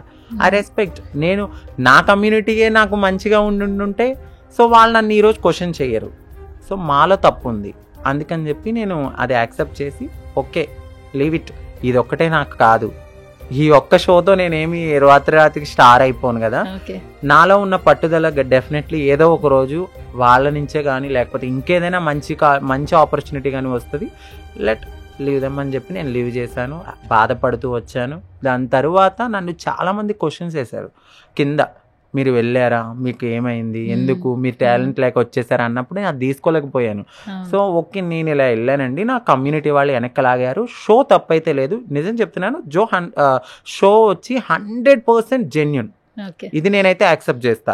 వాళ్ళు జెన్యూన్గానే ప్రతి ఒక్కరితోనూ మంచిగానే ఉన్నారు. అక్కడ స్టాఫ్ కానీ యూనిట్ కానీ అందరినీ బాగా రిసీవ్ చేసుకుంటారు. సో వాళ్ళకి ఎక్కడో ఈ నెగిటివిటీని తీసుకోలేకపోయారు. కాబట్టి నేను షోని ఎక్కడ నేను తప్పుగా మాట్లాడను, ఎందుకంటే అది 10 మందికి హెల్ప్ చేసే షో అని నేను ఫీల్ అవుతాను. దట్టు నువ్వెవరితో అప్రోచ్ అయ్యి నాకు వెళ్ళాలని చెప్పలా, ఆ అవకాశం నిన్ను వెతుక్కుని వచ్చింది. అది ఫస్ట్ ఆఫ్ ఆల్ నీ స్ట్రెంగ్త్. అందుకే నువ్వు చాలా ఈజీగా ఉండగలిగావు. ఒకవేళ షో తప్పు కాదు, పర్సన్స్ తప్పు, అది దట్టు మా కమ్యూనిటీ. అదే అదర్ కమ్యూనిటీకి అయితే నువ్వు ఫైట్ చేసేదాన్ని, ఏంటి నా మిస్టేక్ ఏంటి, ఇక్కడ దాకా వచ్చాం కదా. అవును. ఇంకొకటి వాళ్ళు కూడా టీంకి అర్థం కావాల్సింది ఏంటంటే, ఒక కామనర్గా ఒక పర్సన్ తీసుకున్నారు, దాంట్లో కామనర్స్కి మంచి చెడు అనేది అన్నీ ఉంటాయి. అక్కడ దొంగని తీసుకున్నారు, లాయర్ని తీసుకున్నారు, మరి డాక్టర్ని తీసుకున్నారు, ఇన్ఫ్లుయెన్సర్స్ని తీసుకున్నారు, అందరినీ తీసుకున్నారు. మరి ఇదే కామన్ మ్యాన్ పరిధిలో అన్నీ చేసిన ఒక ట్రాన్స్ ఖచ్చితంగా ఉండొచ్చు. వాళ్ళకి ఒక పాస్ట్ ఉంటుంది. ఈ పాస్ట్ వల్ల వాళ్ళకి రిఫ్లెక్ట్ అవ్వాలని ఏం లేదు కదా. సో నువ్వు నన్ను ఇప్పుడు టెస్ట్ చేస్తే మెడికల్గా నేను అమ్మాయిగా ప్రూవ్ కాకపోతే నువ్వు పంపాలి. సో మీరు ఆ వీడియో చూసి పంపితే వాళ్ళకి మీరు బలం ఇచ్చినట్టే. కరెక్ట్. నిజం చెప్తున్నా, వేరే అందరి ట్రాన్స్ లైఫ్లోనూ సెక్స్ వర్క్ అనేది ఖచ్చితంగా ఉంటుంది. రేపొద్దున ఇంకొక ట్రాన్స్ తీసుకొస్తారు, నేను వెళ్ళి ఒకటి తీస్తే మీరు ఆపేస్తారా? మీరు ఇక్కడ ఎక్కడ కామనర్కి వాల్యూ ఇచ్చినట్టు ఇవ్వలేదు. సో షో ఒక ఎథిక్స్ వాల్యూస్ ఏంటి, కామనర్ వాళ్ళు ఎలా ఉన్నా కూడా తీసుకోవాలి. మీరే అంటారు బిగ్ బాస్ షో అనేది అన్ని రకాలు, అంటే షడ్రుచులు, మంచి చెడు, మరి హెల్పింగ్ నేచరు అన్నీ కలిస్తేనే ఆ హౌస్లో ఉంటాయి. మరి ఇలాంటి పర్సన్ కూడా లోపలికి పంపించి వాళ్ళతో వీళ్ళు ఎలా ఉన్నారు, వీళ్ళు ఎలా ఉండగలుగుతున్నారని చూడాల్సింది. మీరు ఒక్కసారిగా ఆ వీడియోతోనే మీ మైండ్ సెట్ అనేది మార్చేసుకుని, అప్పటిదాకా నేను అందమైన తామర పువ్వులా కనపడ్డాను, ఒక్కసారిగా దాని కింద ఉన్న బురదను చూసి మీరు తామర పువ్వు నాకొద్దు మట్టి అంటుకుంటుందని అనుకున్నారు. బట్ అదే బురద లేకపోతే ఈరోజు నేను తామర పువ్వు అయ్యేదని కాదు. అది వాళ్ళు మర్చిపోయారేమో. నేను అది గుర్తు చేస్తున్నాను. నేనే కాదు, ప్రతి ఒక్క ట్రాన్స్ లైఫ్లో బురద అనేది ఉంటుంది. ఆ బురదలోంచి వచ్చేదే తామర పువ్వు అవుతుంది. కొన్నిసార్లు అది చనిపోతాయి, కొన్నిసార్లు మరి కొంతమందికి హెల్ప్ అవుతుంది. నేను ఉన్న బురదని నేను వదిలేసుకున్నానని నేను చెప్పట్లే. ఇంత పెద్ద ప్లాట్ఫామ్స్ మీద నేను అంతకుముందు సెక్స్ వర్క్ చేసుకున్నాను అని ఎందుకు చెప్పాలి? కానీ నేను చెప్తాను, నేను ట్రాన్స్పరెంట్గానే ఉన్నాను. ఎందుకంటే ఆ రోజు నాకు అది అన్నం పెట్టిన చేతిని నేను మర్చిపోను. ఎందుకంటే నాకు ఏ ఆధారం లేదు. అలా అని చెప్పి అందరూ సెక్స్ వర్క్ చేయాలని నేనేం చెప్పట్లేదు. ఎందుకంటే అది తప్పే, కానీ మాకు అవకాశం లేదు. అది మీరు ఆలోచించాలి. అలాంటి అవకాశాన్ని మీరు ఇప్పుడు ఇచ్చుంటే మళ్ళీ మేము అదే బురదల్లోకి వెళ్ళం కదా. మీరు అదెందుకు ఆలోచించలేదు అనేది నాకు ఆ లాజిక్ మిస్ అయ్యారని నాకు అనిపించింది. అంకిత, ఒక పాయింట్ అడగాలి. ఫస్ట్ ఆఫ్ ఆల్, మిమ్మల్ని మీరు బ్రతకడం కోసం, అంటే ఆకలిని పోగొట్టుకోవడం కోసం, జీవించడం కోసం, చనిపోకుండా జీవించడం కోసం ముందు భిక్షాటన చేస్తారు. అవును, సిగ్నల్స్ దగ్గర అక్కడ ఇక్కడ ఎవరు హెల్ప్ చేసినా చెప్పినా భిక్షాటన చేస్తారు. నెక్స్ట్ సెక్స్ వర్క్స్ చేస్తున్నారు అంటున్నారు. ట్రాన్స్జెండర్ ఒక్కడే సెక్స్ వర్క్ ఎందుకు కనపడుతుంది? బయట చాలా మంది సెక్స్ వర్క్ చేస్తున్నారు. అది వాళ్ళకి అవసరంగా మారుతుంది, ఎందుకంటే వాళ్ళు ఒక కమ్యూనిటీలో లేరు కాబట్టి. బట్ కమింగ్ టు ట్రాన్స్కి వచ్చే దగ్గర సెక్స్ వర్క్ అంటున్నారు. అవసరం కోసం మీరు చేసిన ఆ చీకటి గదిలో ఏదైనా జరగచ్చు, ప్రాణాలు పోవచ్చు, అసలు బ్రతుకుంటారో లేదో తెలియదు. ఇంకొకటి, మీకు ఇష్టమైన వ్యక్తితో మీరుండరు, అది కూడా కళ్ళు మూసుకొని బ్రతుకుతున్నట్టే. కేవలం జీవనం కోసం ఈ పని చేస్తున్నారు అని జనాలకు తెలియాలంటే ఇప్పుడు ఈ ఇంటర్ ద్వారా నువ్వేం చెప్తావు చెప్పు. సో చాలా మంది అంటారు, పడుకుని సంపాదించేస్తున్నారు, వచ్చేస్తాయని. ఇన్ని రోజులు ఎలా పుట్టాము, ఎలా పెరిగాము, ఏదో ఉండి మేమైతే బ్రతకలేదు కదా. ఆ లైఫ్ని మాకు అలవాటు చేసుకుని మేము బ్రతికాం. ఆ లైఫ్లో నుంచి ఈ లైఫ్లోకి వస్తున్నారు అంటే ఎంతో దీన స్థితిలో, అంటే ఇక వాళ్ళు బ్రతకలేని బ్రతుకులో ఉంటేనే ఇలాంటి పని చేస్తారు. నేను సెక్స్ వర్క్, ఇప్పుడు నేను కూడా పాస్ట్లో సెక్స్ వర్క్ చేసే ఉన్నాను. సెక్స్ వర్క్ చేసినప్పుడు ఎవడెవడో వస్తాడు. వాడు మంచోడు ఉంటాడు, చెడ్డోడు ఉంటాడు, తాగుబోతుంటాడు. కొంతమంది రౌడీలు ఉండి వాళ్ళకు ఉన్న మెంటల్ దానికి పేకల కోసి వెళ్ళిపోయిన వాళ్ళు ఉన్నారు. చచ్చిపోయి రోడ్ల మీద సెక్స్ వర్క్ చేసుకునే వాళ్ళు ఉంటాం. సో వాళ్ళని బ్లేడ్లు వేస్తారు, వీళ్ళని అడిగే వాళ్ళు ఉండరని. సో నేను ఆ టైంలో చేసినప్పుడు అలాంటివి చాలా జరిగినాయి. నన్ను కూడా అటాక్ చేశారు ఆ టైంలో రౌడీ షీటర్స్. నేను కొండల్లో గుట్టల్లో పరిగెత్తుకుంటూ దూకి జంపై చేతులన్నీ కొట్టుకుపోయి అలాంటి స్టేజ్ నుంచి మేము బయటకు వచ్చాము. కావాలని ఎవరూ చెయ్యరు, ప్రతి ఒక్కరూ రెస్పెక్టబుల్గానే బ్రతకాలనుకుంటారు. ఇప్పుడు చాలామంది సమాజానికి నేను చెప్పేది ఏంటంటే, ఇప్పుడు అమ్మాయిలు ఉంటారు, అబ్బాయిలు ఉంటారు, ట్రాన్స్ ఉంటారు. వాళ్ళు చేస్తున్నారు, మేము చేస్తున్నామంటే మా కడుపు కోసం, మమ్మల్ని మేము మార్చుకోవడం కోసం. ఇప్పుడు మా ఈ లక్షల్లో ఉంటాయండి సర్జరీస్. ఏదో 20-30 వేల్లోనో లేకపోతే 1,00,000-2,50,000 ఏందే మేము మారలేం. అది ఫుల్లీ కావాలనుకుంటే, అంటే నార్మల్ సర్జరీస్ అయినా కూడా 2,50,000 లేనిదే అవ్వదు. పైన బ్రెస్ట్ ఇంప్లాంట్ కానీ వాటికని మాకు మినిమం 5 to 6 కామన్గా చేయించుకోవాలన్నా కూడా 6 lakhs అవుతుంది. సో అలాంటి 6 లక్షలు ఎక్కడి నుంచి వస్తాయి? మేము జీతం అనేది ఒక 10-15 వేలతో రాదు. ఇంకా సెట్టింగ్స్ ఉంటాయి, మమ్మల్ని మేము మార్చుకోవడానికి హార్మోన్ థెరపీ తీసుకోవాలి, మా ప్రొజెస్టెరాన్ ఇంజెక్షన్స్ కానీ ప్రతిదీ చాలా ఉంటాయి. ఆ టైంలో మమ్మల్ని మేము మార్చుకునే తరుణంలో సెక్స్ వర్క్ చేస్తారు. ఆఫ్టర్ దట్ మేము మారిపోయిన తర్వాత మేము ఆ సెక్స్ వర్క్ మీదకి మేము వెళ్ళం. 100% చాలామంది వెళ్ళరు. ఏదో ఒకటి ఆ టైంలో ఇలా ఓపెనింగ్స్ కానీ లేకపోతే ఇంకేదైనా కానీ చేసుకుంటారు. బట్ మిగతా వాళ్ళతో పోల్చుకుంటే మా మీద కొంచెం వివక్షత ఉంది. వీళ్ళకి అడిగేవాళ్ళు లేక, వీళ్ళు రోడ్డు మీద ఒళ్ళు కొవ్వెక్కి పడుకుంటున్నారు, వీళ్ళకి ఆ టైంలో హెల్త్ ఇష్యూస్ వస్తే అక్కడ మా లైఫ్ పనంగా పెట్టట్లేదా? ఎవడెవడో వస్తాడు, వింత మనుషులు వస్తారు. ఆ మనుషుల్ని టార్చర్ని తట్టుకోవడానికి ఆ 4 గదుల్లో ఎంత బాధపడాలి? మాకు ఉంటుంది. ఒక ఆడదానిగా ఉన్న మీరు ఆడది ఎప్పటికీ కాలేదు అని చాలామంది అంటూ ఉంటారు. ఆడది మేమైనా కూడా మీరు మమ్మల్ని ఆడదానిలా కానివ్వరు. ఎందుకంటే మమ్మల్ని ఒక సెక్స్ టాయ్ అనే చూస్తారు. బయటకు వెళ్తే ఎంత చీర కట్టుకున్నా, డ్రెస్ వేసుకున్నా, ఏం వేసుకున్నా అలాగే చూస్తారు. ఒక ట్రాన్స్ అనగానే ఇది సెక్స్ టాయ్, దీన్ని సెక్స్కి తప్ప దేనికి ఉపయోగం కాదు. అదే ఒక లైఫ్ ఇచ్చి చూడండి. లేకపోతే లైఫ్ ఇచ్చేవాళ్ళు కూడా కరెక్ట్గా ఉండాలి. ఏదో వచ్చి మాట్లాడేసామా చేసామని కాదు కదా. మిగతా అమ్మాయిలతో పోల్చుకుంటే మేము చాలా అంటే పైకి కనపడడానికి అందమైన గాజు బొమ్మే, కానీ కింద పడేస్తే పగిలిపోతాం. అలాంటి దుర్భరమైన జీవితాలు మావి, అలాంటి లైఫ్లో మేము బ్రతుకుతున్నాం. అది జనాలు అర్థం చేసుకోవాలి. వీళ్ళకి ఎటువంటి ఆప్షన్ లేక సెక్స్ వర్క్ చేస్తున్నారు. అదే వీళ్ళకి ఏదో ఒకటి, ఇప్పుడు కానిస్టేబుల్ జాబ్స్ ఇచ్చారు, బట్ ఉన్నది చాలామంది, మీరు ఇచ్చింది 45-40 పోస్టులు ఇచ్చారు. మరి మిగతా వాళ్ళు ఇప్పుడే అంటున్నారు చాలామంది, మీకు జాబ్లు వస్తున్నాయి కదా అని. మీరు ఇవ్వండి ఖచ్చితంగా. ఒకేసారి అందరూ ఇప్పుడు ఆకలేస్తే కొంచెం దీన్ని కడుపు నింపుకుంటాం, మళ్ళీ ఆకలేస్తుంది. అట్లనే మాకు కూడా అంతే. మీరు ఒక 40 పోస్టులు ఇచ్చారు కదా అని మిగతా వాళ్ళందరినీ కూడా ఇంకెక్కడికి వెళ్ళి బ్రతకాలి? అదొక్కటే మాకు ఆధారం. సెక్స్ వర్క్, భిక్షాటన, ఇది ఒక్కటే. సో స్లోగా కమ్యూనిటీలో కూడా చేంజెస్ వస్తున్నాయి. మాకు కూడా సెల్ఫ్ ఐడెంటిటీ కావాలని, చేయి చాచాలని, ఎవరెవరి దగ్గర అడగాలని ఎవరికీ ఉండదు. అది తెలుసుకుంటే బాగుంటుంది. బట్ మా మీదే ఉంటుంది, వీళ్ళు సెక్స్ వర్క్ చేస్తారు ఈజీ మనీ కోసం, మరి వీళ్ళు ఇంతే, వీళ్ళ జీవితాలు ఇంతే, వీళ్ళు మారరు అని. మీరు ఇవ్వండి.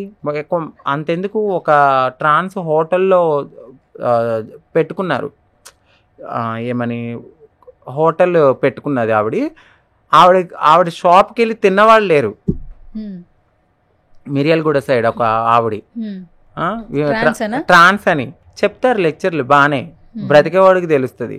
ఏదో అంటారు కదా, ఎండలో నుంచున్నోడికి ఏం తెలుస్తుంది, ఏసీలో ఉన్నోడికి చల్లగా ఉందంటాడు. ఆ ఎండలో నుంచున్నోడికి తెలుస్తుంది కాళ్ళు ఎంత కాలుతున్నాయో. సో చెప్పేవాళ్ళు ఎన్నెన్నా చెప్తారు, చేసేవాళ్ళకి తెలుస్తుంది ఆ బాధ. అది మాకు అనుభవం ఉంది, అందుకే మేము పెద్ద పట్టించుకోము.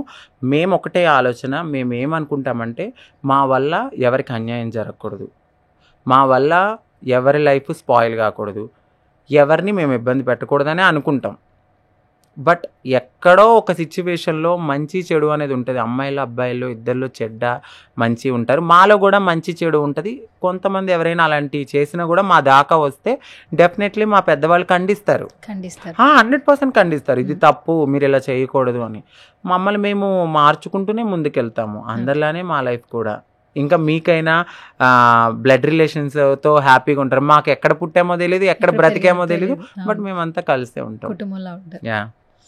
అరే, ట్రాఫిక్స్ దగ్గర భిక్షాటన చేసేటప్పుడు బేసికల్గా ఏంటంటే చప్పట్లు అనేది ఒక్కొక్కరు ఒకలా కొడతారు, బట్ ట్రాన్స్ డిఫరెంట్ గా కొడతారు. అంటే ఆ చప్పట్ల వెనక వాళ్ళ ఆకలి ఉంటుందా, వాళ్ళ పెయిన్ ఉంటుందా, ఏముంటుంది అసలు నేను చాలా సార్లు గమనిస్తూ ఉంటా. ఆ కొట్టే విధానం కూడా చాలా డిఫరెంట్ గా ఉంటది. అవును, ఆ చప్పట్లు కొట్టే విధానం వెనకాల మా బాధ, మా కన్నీళ్ళు, మా ఆవేదన, మా అవమానాలు, మా యొక్క భద్రత, ఇవన్నీ కలిపి ఉండి వచ్చే శబ్దమే ఆ యొక్క శబ్దం. అది మమ్మల్ని మేము బ్రతికించుకోవడానికి యూజ్ చేస్తాం, మమ్మల్ని మేము బ్రతకడానికి యూజ్ చేస్తాం, మమ్మల్ని మేము సెక్యూర్ చేసుకోవడానికి యూజ్ చేస్తాం. సమ్ టైమ్స్ ఇలా కొట్టి మేము అడుగుతాం. సో ఈ క్లాప్ కొట్టి మేము అడుగుతాం, ఈ క్లాప్ కొట్టి ఇప్పుడు ఇలా ఉంది, ఇలా కొడతాం. ఇలా కొట్టినప్పుడు ఆ అవతల వ్యక్తికి ఆ సౌండ్లో చేయి చాచాము అంటే ఆకలేసి అడిగామని. మేము ఈ సౌండ్ విని దీంట్లో డిఫరెంట్ గట్టిగా టప్ప టప్ప టప్ప టప్ప కొడితే మాకేదో అక్కడ ప్రమాదం జరుగుతుందని మా మిగతా ట్రాన్స్ అందరూ వస్తారు. మీ కమ్యూనిటీలో వాళ్ళకి ఏదో ప్రమాదం జరిగింది సైనా?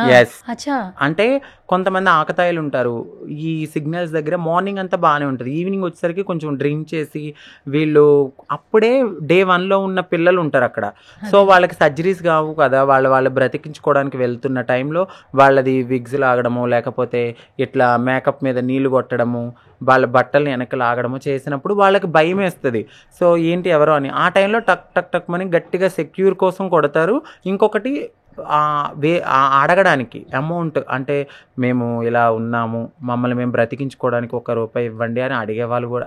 2 రకాల శబ్దాలు మా దాంట్లో ఉంటాయి. ఓకే, ఇది ఎవరు నేర్పిస్తారా? మీ గురువులే చెప్తారా? లేదండి, అది ఆటోమేటిక్ గా మేముండే సర్కిల్లో మా లైఫ్ లో మాకు ఇది ఒక పాఠం. ఇప్పుడు చేపకి ఈత ఎవరు నేర్పుతారంటే తెలీదు, చేపకి తెలుసు కాబట్టి. సో అలాగే మేము నెమలికి నాట్యం ఎందుకు నేర్పిస్తారంటే నెమలికి వచ్చు, పక్షికి ఎగరడం ఎవరు నేర్పిస్తారంటే అట్లనే మాకు కూడా అంతే. మా పెద్దవాళ్ళని చూస్తూ ఉంటాం ఎట్లా ఏంటి అని, ఆ యొక్క విధానంతో మాకు మేమే నేర్చుకుంటాం. దీన్ని కూడా మేము యూజ్లెస్గా చెయ్యం, ఎక్కడ పడితే అక్కడ కొట్టేయడం అట్లా. ఒకటి అడుక్కోవడానికి, మమ్మల్ని మేము భద్రపరచుకోవడానికి, వీటి కోసమే. ఇంకొకటి ఎవరైనా బ్లెస్ చేసినప్పుడు కూడా వాళ్ళకు ఉన్న దిష్టి పోవడానికి మేము ఈ కొంగుతో వాళ్ళని తిప్పి క్లాప్స్ కొట్టి వాళ్ళని దిష్టి తీస్తాం. ఈ విషయాల్లో తప్ప ఎక్కడ పడితే అక్కడ మేము యూజ్ చేయం. అరే నాకు చిన్న డౌట్ ఉంది. ట్రాన్స్ దిష్టి తీసిన, యా షాప్ ఓపెనింగ్ చేసేటప్పుడు వాళ్ళు పిలిచి గుమ్మడికాయ కొట్టిన అవును చాలా మంచి జరిగిద్ది అని అంటారు. Yes. మనం మామూలుగా ఏంటి, మనం ఎప్పుడైనా మంచి పని చేసేటప్పుడు వినాయకుడిని ముందు పెట్టుకుని దండం పెట్టుకోవాలి, లేదా అవును. ఇంట్లో పెద్దవాళ్ళు బ్లెస్సింగ్స్ తీసుకుని ముందుకెళ్తుంటాం. మ్మ్. బట్ ట్రాన్స్ ని నిజంగా నమ్మి ఆ రూపాయి కాయిన్తో కొంగుతో దిష్టి తీస్తే వాళ్ళ జీవితంలో నిజంగానే మార్పులు వస్తాయి అంటున్నారు. ఇది ఎంతవరకు నమ్మొచ్చు? నిజమే ఇది. ఎందుకు అంటే శ్రీరాముడు కాలంలోనే ఒక సామెత ఉంది. శ్రీరాముడు వనవాసానికి వెళ్తున్నప్పుడు ఆయన్ని వీడ్కోలు పలుకుతూ అమ్మాయిలు అబ్బాయిలతో పాటు కొంతమంది థర్డ్ జెండర్స్ కూడా వెళ్ళారు. సో వెళ్ళినప్పుడు శ్రీరాముడు ఏం చెప్పాడు అంటే అందరూ వెనక్కి వెళ్ళిపోండి, అమ్మాయిలు అబ్బాయిలు అని అంటాడు. బట్ అక్కడ అమ్మాయిలు అబ్బాయిలు అన్నాడు, బట్ మేము కూడా ఉన్నాం, మా కేటగిరీని అక్కడ ఉండదు, చెప్పరు. అమ్మాయిలు అబ్బాయిలు అనేసరికి అందరూ వెళ్ళిపోతారు. బట్ శ్రీరాముడు వనవాసం చేసి తర్వాత మళ్ళీ అన్నేళ్ల తర్వాత మళ్ళీ రిటర్న్ వస్తున్నప్పుడు మేము ఎదురవుతాం అక్కడ ట్రాన్స్ కమ్యూనిటీ వాళ్ళు. సో ఎదురైనప్పుడు మీరేంటి ఇక్కడ ఉన్నారంటే మీరు అమ్మాయిల్ని అబ్బాయిల్ని వెళ్ళమన్నారు, మమ్మల్ని మాత్రం చెప్పలేదు కదా అని శ్రీరాముడితో మా కమ్యూనిటీ కిన్నెరలు అక్కడ సమాధానం ఇచ్చినప్పుడు ఆయన ఒక మాట అంటారు, ఇన్నాళ్ళ నుంచి నా మాట కోసం మీరు ఎదురు చూశారు కాబట్టి మీరు ఏ మాట అయితే పలుకుతారో ఆ మాట మీకు తక్షణం సమర్పయం అవనగాక అని చెప్పి ఆయన ఒక బ్లెస్సింగ్స్ అనేది ఇచ్చాడు ఆ కాలంలో. అది మాకు ఈ నాలుక మీద ఆయన ఇచ్చిన వాగ్దానంతో మేము ఏదన్నా కూడా జరుగుతుందని ఈ ప్రజల్లో ఒక నమ్మకం, మాకు ఒక నమ్మకం. అవునా? ఎస్, 100%. మీరు పురాణంలో కూడా చూస్తే ఈ యొక్క వాక్యం ఉంటుంది 100%. ఓకే. సో అంకిత, మొత్తం అంతా జర్నీ ఎమోషనల్ గా ఉంది కాబట్టి ఒక చిన్న ఫన్ రౌండ్ క్రియేట్ చేద్దాము. అంటే నీలో ఉన్నటువంటి ఆ సరదా ఏమన్నా కొంచెం నా క్వశ్చన్స్ కి ఏమైనా కనెక్ట్ అయిద్దాం, చూద్దాం ఎట్లా సరదాగా ఉంటావు అని చెప్పి. ఎస్. సో ఫస్ట్ క్వశ్చన్, ఈ కాలర్ ట్యూన్ శీతాకాలం ఏంటి అసలు? ఫస్ట్ ఆ కాలర్ ట్యూన్ స్టార్ట్ చేద్దాము. ఏంటి లిరిక్స్ నచ్చి పెట్టుకున్నావా లేదంటే ఆ పాట బాగా ఇష్టం? అందులో ఏది చెప్పాలా? అసలు అది ఉందని నాకు ఇప్పటిదాకా కూడా తెలీదు. అదేంటి రా, అంటే ఏదో క్యాజువల్ గా పెట్టేసుకున్నావా? అంటే మా ఇంట్లో సాయి అని మా అబ్బాయి ఉంటాడు, సో తను మేబీ పెట్టుండొచ్చు, నాకు కూడా తెలీదు. మీరు చెప్పే వరకు అది నా టోన్ అని. అంకిత అని డిస్క్రైబ్ చేయాలంటే ఎలా చేస్తావు? సో నేను నేను క్యాజువల్గా ఎప్పుడు నన్ను నేను ఎలా ఫీల్ అవుతానంటే, ఇది నేను 100% చెప్తాను, ఎక్కడైనా చెప్తాను ఇది. నేను ఒక గొంగల పురుగు లాంటి నా జీవితాన్ని అందమైన సీతాకోక చిలుకగా మార్చుకునే ప్రయాణంలో ఈ అంకిత అనేది ఒక అట్లా వెళ్ళింది. ఏంటి అసలు అంకిత అని ఎలా పెట్టుకోవాలనిపించింది? నాకు చిన్నప్పటి నుంచి ఇష్టం అనమాట. మా ఇంటి దగ్గర అనిత అని మా ఫ్రెండ్ ఉండేది. అనిత అన్నప్పుడు నన్ను నాయుడు అనేది, నువ్వు నన్ను నాయుడు అనొద్దు, నాకు ఒక పేరు పెట్టుకుంటానని చెప్పి అనుకుని అప్పటికప్పుడు ఆన్ ది స్పాట్ నన్ను అంకిత అని పిలువ అనేదాన్ని. అబ్బాయి అమ్మాయి ఎలా పిలుస్తారని తెలియని ఏజ్ అది. ఆ ఏజ్ లో అప్పుడు వచ్చిన నేమ్ అది. అది నాకు ఒక, నేను ఎప్పటికైనా మారితే నేను పెట్టుకున్న పేరు నాకు ఒక మంచి నేమ్ తీసుకురావాలి అని అనుకున్నాను. చూడడానికి కూడా అందంగా ఉండాలి, యూనిక్ గా ఉండాలి నేమ్. చాలా మంది ట్రాన్స్ రంభా, ఊర్వశి, నేను కొంచెం యూనిక్ గా పెట్టుకున్నాను, అమ్మాయి లాగా ఉండాలి. నువ్వు మార్నింగ్ పర్సనా నైట్ పర్సనా? నేనా నైటే. ఎన్నింటికి లేస్తావు అసలు? మార్నింగ్ 12-1. నైట్ పర్సనే, వద్దులే నైట్ పర్సనే. ఓకే. వంట బాగొచ్చా? చాలా. ఏది బాగా చేస్తావు? అన్ని వండుతాను. ఇన్స్టాగ్రామ్ లో ఇంతమంది ఫాలోవర్స్, ఇట్స్ లైక్ స్ట్రెంగ్త్ ఇప్పుడు రైట్ నో ఫాలోవర్స్ అనేది. దీన్ని ఎలా చూస్తావు నువ్వు? అంటే మార్నింగ్ లేవగానే అందరూ ఇప్పుడు ఫోన్ ఆన్ చేసి ఇన్స్టాగ్రామ్ చూసుకుంటారు, నువ్వేం చేస్తావు? నేను నిజం చెప్పాలంటే నేను వీడియో చేశానా, యాక్టివ్గా ఉన్నానా సోషల్ మీడియాలో అనుకుంటాను. అంతేగాని ఫాలోవర్స్ పెరిగారా తగ్గారా నేను ఇదంతా చూడను. నిజంగా మనం ఒక ట్రాన్స్పరెంట్గా ఉంటే మనల్ని ఇష్టపడే వాళ్ళు మనల్ని అలాగే ఇష్టపడతారు. సో నేను అది ఎక్కువ బిలీవ్ చేస్తాను. ఎంతమంది పెరిగారు ఏంటి, నేను వ్యూస్ వచ్చినాయా ఇవన్నీ చూడను. జెన్యున్గా నేను ఎలా ఉన్నానో అదే చూపిస్తాను. సమ్ టైమ్స్ నచ్చిన వాళ్ళు నచ్చిందంటారు, లేకపోతే లేదు. అదే జీవితం కాదు నాకు. సో నాకు ఇది ఒక ఏమంటారు ఊరట, అంటే మైండ్ రిలాక్సేషన్ కోసమే నేను ఆ సోషల్ మీడియాలో ఎక్కువ ఉంటాను తప్ప అది కూడా మోరోవర్ ఎక్కువ ఉండను.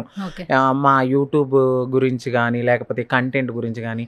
నాకు ఇల్లు బాగా సర్దుకోవడం చాలా ఇష్టం, అందుకే నీ వీడియోస్ లో అంతా దాని గురించి చెప్తుంటా. ఇల్లు నాకు ఈశాన్యమూల ఏం పెట్టుకోవాలి, లేకపోతే దిష్టి గుమ్మడికాయ ఏ టైంలో కట్టుకుంటే మంచిది, పటిక ఎన్ని జాతకాలు బాగా నమ్ముతావా?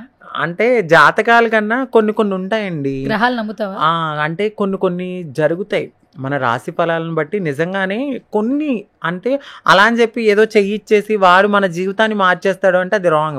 మన జీవితాన్ని మార్చేలా ఉంటే ఆయన ఎందుకు జాతకాలు చెప్తారు? ఆయన జీవితాన్ని మార్చుకుంటాడా? సో నేను అది కాదు, ఒక పురాతన నుంచి కొన్ని నమ్ముతాను అనమాట. మా కమ్యూనిటీ వాళ్ళ దగ్గర నుంచి నేర్చుకున్నాయి. దిష్టి తీసుకోవడంలో కానీ, హౌస్కి మనము వైబ్స్ అనేది మంగళవారము లేకపోతే శుక్రవారం పూట సాంబ్రాణి పొగ వేసుకుంటే నెగిటివిటీ పోతుందని కానీ, ఈశాన్య మూల వాటర్ పెట్టుకుని సో దాంట్లో ఒక కాయిన్ వేసుకుని ఆ యొక్క ఇంట్లో ఉండే నరదిష్టి కానీ అమౌంట్ పరంగా కానీ ఇలాంటివన్నీ నేను కొన్ని బిలీవ్ చేస్తాను. ఓకే. సో నీలో స్పిరిచువాలిటీ పర్సన్ ఎంత పర్సెంటేజ్ ఉంది? అంటే ఒక 100%లో నువ్వు ఎంత స్పిరిచువాలిటీ పర్సన్? నాకు బాగా ఇష్టమైన దేవుడు అంటే నాకు లక్ష్మీదేవి అంటే చాలా ఇష్టం. లక్ష్మీదేవి నేను బాగా చేస్తా ఎప్పుడు వరలక్ష్మి వ్రతం, మొన్న చేయలేదు. బట్ నాకు లక్ష్మీదేవిని బాగా పూజించడం అంటే చాలా ఇష్టం. ఓకే. బేసిక్గా అమ్మాయిలా మారిపోయావు అంటే మొత్తం అంతా యాజ్ ఎ ఫీమేల్. ఇప్పుడు చాలా వరకు సినిమా ఇండస్ట్రీలో కూడా వెల్కమింగ్ చేస్తున్నారు క్యారెక్టర్స్ వస్తే. ఏంటి ఇన్ ఫ్యూచర్ ఏమైనా ఒక మంచి ఫీమేల్ సెంట్రిక్ ఫిలిమ్స్లో ఒక వెయిట్ ఉన్న క్యారెక్టర్, ఫీమేల్ ఎంపవర్మెంట్ని ప్రొజెక్ట్ చేసే క్యారెక్టర్ వస్తే సిల్వర్ స్క్రీన్లో వచ్చే అవకాశాలు ఉన్నాయి? యాక్టర్గా ఏమైనా నువ్వు జర్నీ స్టార్ట్ చేయగలవా? Yeah definitely. నాకు ఇష్టం ఉంది. ఏదైనా ఒకసారి ఇది అని అంటే దాని గురించి నేను బాగా అవగాహన తెచ్చుకుని దాని మీద నేను చేస్తాను అనమాట. సో 100% నేను యాప్ట్ అనుకున్న దాని గురించి కూడా చేస్తాను. అట్లనే నాకు కొన్ని ఫోక్ సాంగ్స్, ఈ బోనాల్ సాంగ్స్ మీద కూడా. నువ్వు డాన్స్ బాగా చేస్తావు కదా, మరి బోనాలు స్టార్ట్ చేయొచ్చు కదా? అదే దాని గురించి ఇప్పుడు గ్రౌండ్ వర్క్ జరుగుతుంది, చెయ్యాలి. సో సాంగ్ కూడా వినాలి, అవుతుందంట. అది కూడా బాగుంటే ఆ యొక్క నాకు అది బాగా నచ్చి నాకు అది ప్లస్ అవుతుంది, వాళ్ళకి ప్లస్ అవుతుంది అనుకుంటే డెఫినెట్లీ అది చేస్తా. 100% నాకు ఇష్టం ఉంది కాబట్టి నేను ఈ ముందుకి నడుచుకుంటూ ఈ టీవీ రంగం వైపు నడిచి అట్లా సిల్వర్ స్క్రీన్కి వెళ్తానేమో అనుకుని ముందుకు వెళ్తున్నాను. ఓకే. సో ఫైనల్గా నీకు ఇప్పటి వరకు యూట్యూబ్లో చాలా వీడియోస్ చేసావు కదా, ఇప్పుడు వీడియోస్ ఏంటంటే ఈ వీడియో బాగా వెళ్ళింది రెవెన్యూ అట్లా వస్తుంటుంది. సో నీ మొత్తం పర్సనల్ పేజ్లో బాగా వెళ్ళిన వీడియో, దానికి వచ్చిన రెవెన్యూ ఎంత? నాకు బాగా నా గోల్డ్ చూపించినప్పుడు చాలా ఎక్కువ, అసలు యూట్యూబ్ నుంచి ఇన్ని డబ్బులు వస్తాయా అని నాకు అప్పుడే తెలిసింది. మినిమం నాకు ఆ ఒక్క వీడియోతో నాకు తెలిసి 1.25 అంటే 1,25,000 వచ్చినాయి నాకు ఆ వీడియోకి. ఒక్క వీడియోకి? ఆ ఒక్క వీడియోకి. అది కూడా నాకు గోల్డ్ చూపించిన దానికి. దాని తర్వాత చిన్నగా వచ్చినాయి 60, 80, 40, 35 అట్లా కూడా వచ్చినాయి. ఈ వీడియోకి 1,25,000 దాకా వచ్చింది. దగ్గర ఆ వీడియో వచ్చి 4 million పైన వెళ్ళింది. వాచింగ్ అవర్స్ కూడా చాలా బాగా వెళ్ళింది. అప్పుడు తెలిసింది నాకు యూట్యూబ్ నుంచి ఇంత ఇన్కమ్ వస్తుందా అని. బాగా వచ్చింది. సో ఇప్పుడు ఇంకొక నెక్స్ట్ స్టెప్ అనుకోవచ్చు, ఆల్మోస్ట్ అంతా ఓవర్కమ్ అయిపోయావు. సోషల్ మీడియాలో కూడా చాలా మట్టుకు అంత పాజిటివ్ కమెంట్స్. నువ్వు ఏ వీడియో పెట్టినా, మొన్న పూజ ఫోటో పెట్టినా, ఏది పెట్టినా కూడా అందరూ మంచిగా లవ్ నైతే ఇస్తూ ఉన్నారు. What next? ఏం చేస్తావు అంకిత నెక్స్ట్? మాకు ఎలా కనిపించబోతున్నావు? వీడియోస్ చేయమని చాలా మంది కమెంట్స్ పెడుతున్నారు. అంటే నువ్వు ఏదన్నా చేయమా కనిపించు అంటున్నారు. సో ఏంటి, ఎలా కనిపించబోతున్నావు కొత్తగా? చాలా మంది నన్ను ఒక హోమ్లీగా చూసారు ఒకప్పుడు. సో ఒక్కసారిగా నేను సెకండ్ ఇన్నింగ్స్ స్టార్ట్ చేసేసరికి కొంచెం మోడర్న్గా రావడం, నన్ను ఎక్కువ ఫాలో అయ్యేది అమ్మాయిలు. అబ్బాయిలు కన్నా నన్ను ఎక్కువ అమ్మాయిలు ఫాలో అవుతారు. అక్క చీర కట్టుకో అక్క డ్రెస్ వేసుకో అక్క అంటే. సో నేను ఏమనుకున్నానంటే నన్ను నేను మార్చుకునే తరంలో అన్నీ చూపించుకోవాలనుకుని నా సెకండ్ ఇన్నింగ్స్లో కూడా డ్రెస్సింగ్ స్టైల్ కానీ అన్నీ మార్చాను. బట్ అది కూడా ఇప్పుడు జనాలకి నచ్చింది. అక్కలా ఉండడంలో తప్పేంటి అని ఒకరు పెడతారు, అక్క అలా ఉండకూడదని ఒకరు పెట్టినప్పుడు దానికి వాళ్ళే కామెంట్స్ పెట్టుకుంటూ నాకు ఒక మోటివేషన్ అయితే తీసుకొచ్చారు. నా నెక్స్ట్ ప్లాన్ అంటే వీడియోస్ నేను ఒక 2.5 months నుంచి సరిగ్గా చెయ్యట్లేదు, మానేశాను. దీని తర్వాత ఇప్పుడు నేను మళ్ళీ గ్రో అప్ అయ్యాను. సో మళ్ళీ స్టార్ట్ చేస్తున్నాను. దీని తర్వాత కొన్ని ఆపర్చునిటీస్ వస్తే వాటిని కూడా యూటిలైజ్ చేసుకుంటాను. కొన్ని వెబ్ సిరీస్ రాబోతున్నాయి అని. సో వాటి గురించి కూడా నాకు నచ్చిన స్టోరీ అయితే చేస్తా. నచ్చకపోతే చేయలేను నేను, ఎందుకంటే నేను చేసే దాంట్లో నాకు బలం ఉంటేనే కదా రేపొద్దున ఇంకొక ఆప్షన్ అనేది నాకు ఉంటుంది. సో అట్లా ప్లాన్ అయితే చేసుకుంటున్నాను. ఫ్యామిలీని బాగా చూసుకోవాలనుకుంటున్నాను. Thank you so much for coming once again Ankita Naidu. Thank you so much. So చాలా సంవత్సరాల తర్వాత ఒక మీట్ జరిగింది. ఇది కూడా ఒక మెమరబుల్ మీట్ యాక్చువల్లీ. ఆల్మోస్ట్ చాలా విషయాలు మాట్లాడుకున్నాం. Thank you so much. నిజంగా ఒక పెద్ద థ్యాంక్స్ చెప్పాలి, ఎందుకంటే నేను ఏ క్వశ్చన్ అడిగినా కూడా చాలా సెన్సిటివ్ క్వశ్చన్ కూడా చాలా బాగా ఆన్సర్ చేశాను. సో ఇదే మోటివ్ తో ఎంతో మందికి ఇన్స్పిరేషన్ గా ఉండాలి. ఏదైనా ఒక ఇబ్బంది వచ్చింది లేదా ప్రాబ్లం వచ్చింది అన్నప్పుడు వెంటనే నెక్స్ట్ ఛాన్స్ అనేది ఎవరు ఎక్స్పెక్ట్ చేయట్లేదు. లైఫ్ అయిపోయింది అనుకుంటున్నారు, బట్ ఇన్ని దెబ్బలు తిన్న తర్వాత కూడా ఇంకా నువ్వు పరిగెడుతున్నావు. సో నిన్ను చూసి మేమందరం కూడా కొంచెం ఇన్స్పైర్ అవ్వాలి. So all the very best Ankita. Thank you.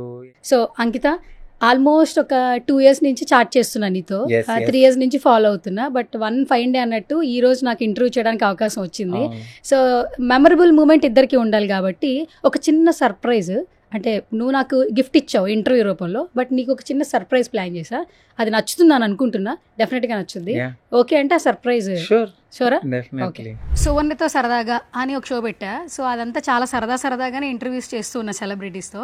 But అంకిత వచ్చిన తర్వాత ఖచ్చితంగా ఎమోషనల్ అవుతుందని తెలుసు, బట్ సరదాగా కొంచెమే ప్లాన్ చేశాను.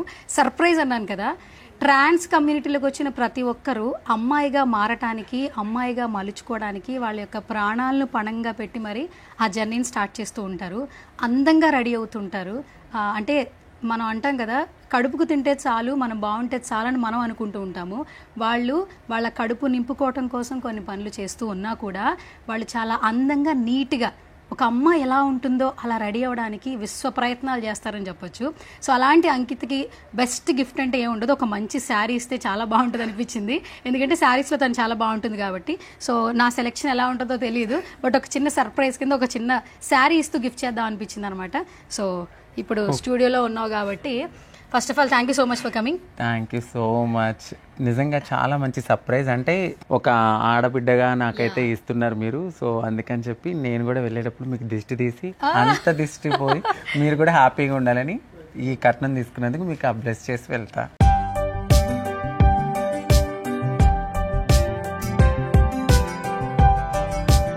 నా షోకి వచ్చినందుకు, అలాగే నన్ను గుర్తు పెట్టుకోవాలని చెప్పి నీకు ఒక మంచి శారీ అన్నమాట. Thank you. సో నాకైతే మీరు చీర శారీ ఇచ్చి ఆడబడుచులాగా నాకైతే మీరు ఒక మంచి లాంఛనం ఇచ్చినందుకు, మీరు కూడా ఎప్పుడు హ్యాపీగా ఉండాలి, మరింత మంచి స్టేజ్కి వెళ్ళాలని ఈ ఆడబడుచుకి నేను ఇచ్చే వదినమ్మ గిఫ్ట్ అనమాట. సో ఇది నరదిష్టి కానీ అట్లానే ఒక మంచి వైబ్ లాంటిది. సో మేము మా అమ్మవారి నుంచి మేము తీసుకునే ఒక బ్లెస్సింగ్ ద్వారా మీరు కూడా బాగుండాలని డెఫినెట్లీ నేనైతే మనస్ఫూర్తిగా ఈ కాయిన్ ఇస్తున్నాను. సో ఇది మీ దగ్గర పెట్టుకోండి, ఓకేనా? సో ఇది మేమైతే చాలామంది మంచి కోరడానికి ఇస్తూ ఉంటాం. సో దాని గురించి మీరు కూడా బాగుండాలని చాలా కాలం తర్వాత మీకు ఇస్తున్నాను. సో మీరు కూడా హ్యాపీగా ఉండాలి, ఎప్పుడు సంతోషంగా ఉండాలి, అష్టైశ్వర్యాలు భాగ్యాలతో ఎప్పుడు ఆ తల్లి ఆశీస్సులు ఉండాలని మనస్ఫూర్తి కోరుకుంటూ నేనైతే దిష్టి తీస్తున్నా, ఓకేనా? Okay, thank you.